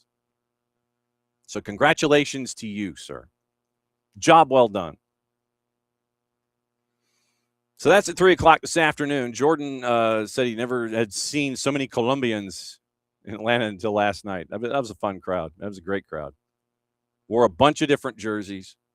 A lot of Congolese people. But once again, remember, there are Congolese and Senegalese, and it is a great diaspora here. I mean, Uzbek, there's a great Uzbek population. And so we're going to be talking about that as the week goes along on SDH AM. But remember, there's a lot of different folks that are bringing the game in a bunch of new places. And Hugo Bros apparently wants to keep it where you've got old leather that sticks to your feet and just nasty 3-inch metal cleats that stick in the mud. I think the same can be said for Hugo Bros, frankly. Ishing on destinations for players, ishing on leagues, ishing on facilities that all happen to be located where we are. So he was 3 for 3, and he added, once again, Major League Soccer to his list of airing of grievances. And, yeah, the Uzbeks were fantastic. They were great. So that puts us to where we are right now. This afternoon, once again, the one game on the board that is the beginning of the round of 32. What will the minutes be like for Alphonso Davies? We'll find out. 3 o'clock, Big FOX, Canadian Premier League is at 7 o'clock on FS2. Calgary and Quebec. Big Fox ONE has both of those. It's the traditional Big Sunday in MLS Next Pro. Go to MLSNextPro.com, Major League Soccer's YouTube channel, or One Football. Toronto FC2 hosting Revs 2 at 3 o'clock. 3 matches at 6. Carolina Core Huntsville, Connecticut United NYC FC 2, and FC Cincinnati 2, and Messi and Friends 2. Those are at 6. 3 at 7. Red Bulls 2, Philadelphia Union 2, Orlando City B, Crew 2, and St. Louis City 2, and Los Verdos, Austin FC 2. That's at 7 o'clock. 8 o'clock, Loons 2 and Tacoma Defiance. 10 o'clock, it is LAFC 2 and Houston Dynamo 2. Dynamo Dos traveling to Los Angeles. All those, once again, MLSNextPro.com, One Football, MLS YouTube channel. Atlanta United 2 last night, by the way, at the Turner Athletic Complex in Athens. Back and forth, and it ended up as a 3-3 draw after 90, and Charlotte FC2 wins 4-3 in PKs. So the extra point goes to the visitors. It was a goal in the 6th minute by Wadrogo. Then it was Romero scoring in the 14th, so it was 2-0 to the visitors after 14 minutes. Then it was Arif Kovac from the spot in the 18th. Then it was a goal by Arif Kovac in the 30th. You were tied at 2. Nathan Richmond scored in the 54th. Then Jack Neely reared his ugly head again in play. Neely, you'll remember from the Open Cup game, he was not making any friends there. Gets a red card on a nasty tackle in the 58th minute. And that got the visitors down to 10. And the tackle on Cameron Dunbar. And from there, then it was literally next possession. Dominic Chongqui scores in the 60th. 3-3 after 60, 3-3 after 90. They go to PKs, and Crown Legacy and Charlotte FC2. Crown Legacy gets the extra point, winning 4-3 in PKs. So next up for Atlanta United 2 in their schedule here on the network is July 4th. And it is at Turner up against Toronto FC2. We'll have that one on the network for you. And that one will be 4 out of 5 home games in the month of July. July 4th, July 11th, Messi and Friends 2 come to town to Turner. On the 18th, they go to Wicks Family Field, Joe Davis Stadium to take on Huntsville City Football Club. Back at home on the 26th to take on NYCFC 2, and then they take on Carolina Core on July 31st. And so those are that is July for you. 4 home matches for Atlanta United 2. So if you are near a location for an Atlanta United 2 home match, go see the Twos. We'll have all of their coverage, obviously, here on the SDH Network, World Cup permitting. So next matchup for the Twos, July 4th at Turner Soccer Complex in Athens. So that was the news for the Twos last night. Gossip, rumor, and innuendo, what to watch. I mean, we got to do a what to watch, where to watch it, and how to watch it from our friends at Fanatis, fntz.co/soccer down here. That link is important. It helps them out, helps us out, helps you out, and it gives you the opportunity to add a bunch of other streaming services and a bunch of other games to your dossier that you can watch in any given week. Get a lot of the A and B division games in South America. You get ties to Tigo Sports, you get ties to CATV, you get TSA out of Argentina, which means you get Copa Uruguay and their coverage of the World Cup. You get CDO2 out of Chile. You can get TVV if you want to add it, but if you have a certain cable system and you get the Hispanic package, it is already there. Public service announcement, the more you know. Then from that, you can also get all the BNs, which means you get Libertadores, you get Sudamericana, you get their activity in Africa on the African continent. You get CAF, you get AFCON, you get all the qualifying tournaments, you get all the U championships on the African continent and in the Middle East. You also get their activity in European leagues, Turkey, Poland, France. That's all in one place. Fanatis, fntz.co/soccer down here. The Ghanaian boss, Carlos Queiroz, once again, who's never met a microphone he didn't like. Jamie Barton at the 4-letter. Carlos Queiroz criticized the expansion of the 48 to 48, expressing his fear the move risks turning it into a vulgar, ordinary competition. And this was in his post-match presser after the loss to Croatia, which meant that they qualified for the knockouts as one of the best third-place teams. I've never seen in my life, Queiroz said, common things, ordinary things that come with huge value. So the number of teams that qualify for the World Cup, I'm afraid that it can turn this competition into a vulgar, ordinary competition. So many teams qualifying for the World Cup. I think the value of the competition comes from it being rare to be in the World Cup. It's, in my opinion, still debatable. I need to see. It's one opinion that is based on my personal feeling, end quote. Once again, we had to talk about teams 33 through 48. I would disagree for the moment. I would disagree. I really would. I would disagree. How can you grow the game if you don't have the opportunity to? I think 64 is entirely too many. Don't get me wrong. But how do you grow the game if you don't expand the field? You add to the house. You don't sit there and just try to make it, you smash through a wall or something. Add to the house. So you look at the gossip, rumor, and innuendo, and so a hydration break since we're now in hour number 2, or past hour number 2.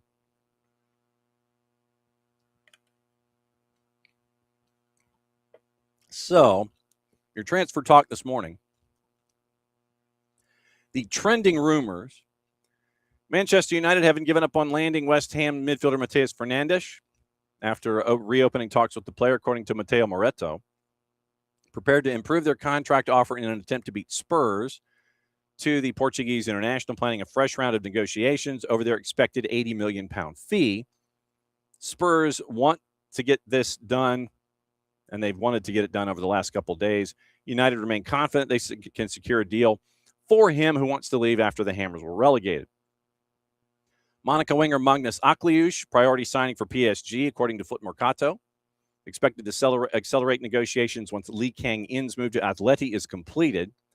Talks between the clubs and the player reps continuing. Akliush has already agreed to join PSG if the two clubs are able to successfully negotiate a final transfer fee, as talks with Luis Enrique reported to have convinced him to move. Spurs have also been linked. Newcastle interested in signing Borussia Dortmund midfielder Felix Nemeka, currently unwilling to meet the club's €100 million asking price, according to the Chronicle. Eddie Howe, longtime admirer, first-time caller, longtime listener. Before Newcastle opted for Sandro Tonali in 2023, that was the direction that they wanted to go. Expected to pursue a deal only if BVB lowers their demand. Several other Premier League clubs monitoring the situation. Everton, pole position to land Liam Delap from Chelsea on a permanent, according to Football Insider. Submitted an initial offer looking to strengthen their attacking options ahead of the new season. Delap wanted by several other Premier League clubs after being deemed surplus. Man, they put that on the jersey. It's like surplus 10. Bang. Everton remain confident after moving early in the race to get his signature. Como, $25 million plus 2 in add-ons in euro to sign Trevor Chalobah, according to Sky Italy. Chelsea are holding out on a fee closer to 30 plus bonuses. Negotiations ongoing between the two sides.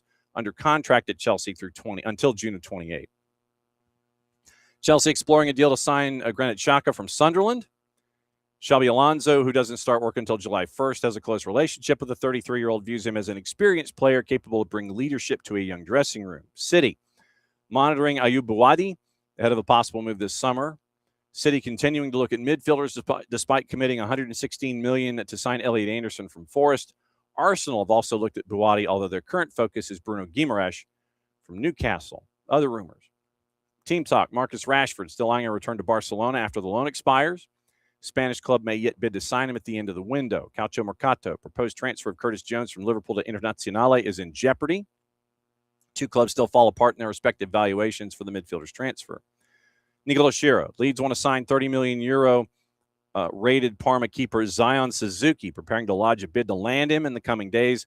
Villa also showing interest in the Japan international. Schiro also reports that Brahim Diaz determined to stay at Real Madrid despite the Spanish Giants receiving several offers from other clubs in recent days. Ben Jacobs, Brighton have struck a £20 million agreement in principle to sign Leeds United defender Pascal Struijk. Talk Sport. Hull keen on recruiting Belgian fullback Thomas Meunier once his contract at Lille expires June 1st. Mateo Moretto, Valencia are on the verge of extending Guido Rodriguez's contract at the club. Sky Germany, Besiktas Chiefs have held fresh talks with Bayern Munich keeper Alexander Nübel and his agent over a summer transfer. German international expected to make his decision early next week. Also, Sky Germany reporting SV Elversberg are exploring a permanent transfer for Borussia Dortmund's Cole Campbell, although Celtic are also keeping tabs on the winger. Rangers want to sign Atalanta defender Ben Godfrey on loan this summer. Talks between the two clubs are already underway. That is from our friends at Sky. So that is your gossip, rumor, and innuendo leading into the Monday. So that is where we are with all of the news. Let's see if we missed anything from any of our friends that are out there. And Ben Jacobs, who's been incredibly busy. First player to score in 7 straight matches, Lionel Messi, with the draw that he hit on the free kick. So that is another piece of history. So Johan Vissa, 3 World Cup goals, as many as he scored for Newcastle last season. Like I said, story upcoming here later today on soccerdownhere.net. So 70 goals for Harry Kane, club and country this season. We also forgot to mention Steve Clark stepped down from Scotland after the exit in the World Cup. And so I was waiting to find out how long it was going to take for that to happen. And it did yesterday afternoon while we were at Mercedes-Benz. While we were at Atlanta Stadium, Steve Clark stepped down with Scotland's exit from the World Cup. So that was the other piece of news that was attached yesterday to national team stuff. Also on the board, seeing if we are missing anything. I think we got that okay. We mentioned the Ian Murphy transaction with San Diego FC and Colorado. Ian Murphy to San Diego from Colorado in exchange for a $2 and $100,000 in Garber bucks plus performance-based add-ons. Colorado has signed Loic Williams, who's arrived and is in camp. Once again, if you haven't already, subscribe to the Morning Espresso newsletter. And what that will do is that'll get you all the news that's fit to print. That's the Jason's Morning News newspaper. You want to crack open your newspaper, get the Morning Espresso newsletter. Go to soccerdownhere.net. Scroll down the page. There's a box right in the middle. Put your email address in. Hit send. You get Morning Espresso. Thanks to our friends once again at Oglethorpe University for being great partners with us to help you start your day with SDH and with everything that everything's going on in the world. So let's see. I'm trying to see if there's anything. So first-time knockouts for both South Africa and for Canada. Once again, 3 o'clock this afternoon out at SoFi. And waiting to see. Just waiting to see. I'm waiting to see Hugo Broos complain about SoFi.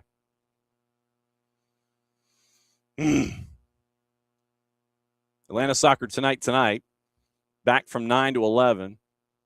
Jason reviews South Africa and Canada.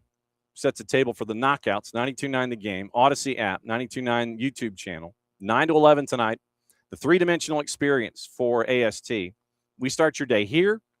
Start your day with Morning Espresso. If you want to read about it, start your day here. Day goes. Day ends. AST tonight from 9 to 11. Once again, 92.9 the game. Odyssey app. 92.9 the game YouTube channel. And we'll have your best couple of minutes as a part of tomorrow. Speaking of tomorrow, it is going to be Abe. It is going to be Bart. And we are efforting other guests that could be in the 10:30 hour. Going to have a visit from Kennesaw State, analyzing the FIFA World Cup on Tuesday. Wednesday, 8 to 9:30. Because of the noon kick downtown with England and DR Congo, 8 to 9:30. So we're on early on Wednesday. Obviously, Thursday, we're going to have a lot of review preview with the Power Hour and get you set for the weekend. But Wednesday is going to be a very long day, people. So you need to make sure that you are good conditioning, properly hydrated, sunscreen if you need it. Atlanta Stadium at noon, England, DR Congo, 8 o'clock, U.S. Bosnia and Herzegovina. We're still looking to find where our night side is going to be for Atlanta Soccer Tonight leading into U.S. men's national team. So we'll have that when we know. We're scouting out a couple of places, and we're trying to figure out where Atlanta Soccer Tonight is going to be. But start the day here Wednesday, 8 to 9:30, downtown England and DR Congo. Then we'll get you ready for 8 o'clock. AST will go from 6 to 8, or maybe 6 to a little before 8, at a location to be determined. We'll let you know where that is, and we'll keep you posted on that. But once again, Atlanta Soccer Tonight every night. Time 9 to 10, usually starting in there someplace, unless there's a special mega edition. 929 The Game. 929thegame.com, Odyssey app, 929 YouTube channel. All those places. Arif Kovac got 11 and 12 last night when we were discussing what happened with Crown Legacy. So, once again, July 4th at the Turner Soccer Complex, next matchup for Atlanta United 2. If you missed it, Lenox Square and the YMCA are looking for soccer balls through the end of July. New soccer balls of every size. Bins at the mall level at Lenox Square and the mall management office. YMCA of Metro Atlanta started to use soccer in Decatur in the 1960s. If you missed our interview, it's up in the archive section here at SDH, and you can find out about the growth of it now. And they're looking for soccer balls. If you're in Buckhead and you want to drop off some soccer balls, do so at Lenox Square to help out the YMCA. Juve is closing in on Dibu Martinez, by the way. 10 million euro evaluation on Emi Martinez. Juve want the transfer. TMW is saying Juve and Martinez, personal terms, 5 million a season over the next 3 years, 5 million euro. Club willing to go up to 5 million euro on the fee. Villa willing to come down a little bit. So that is that's where we are. That's the news. Them's the things. And obviously, we'll keep an eye on it all for you here. We'll come back with more stuff. But once again, 3 o'clock this afternoon, the round of 32 starts. And I can't wait to find out what Hugo Bros is going to complain about next. Jordan, it's great to see you. Don't be a stranger. Thanks to you. Thanks to Abby for dropping in this morning. And D. Graham for also dropping in. Abby was on a roll this morning, understandably so.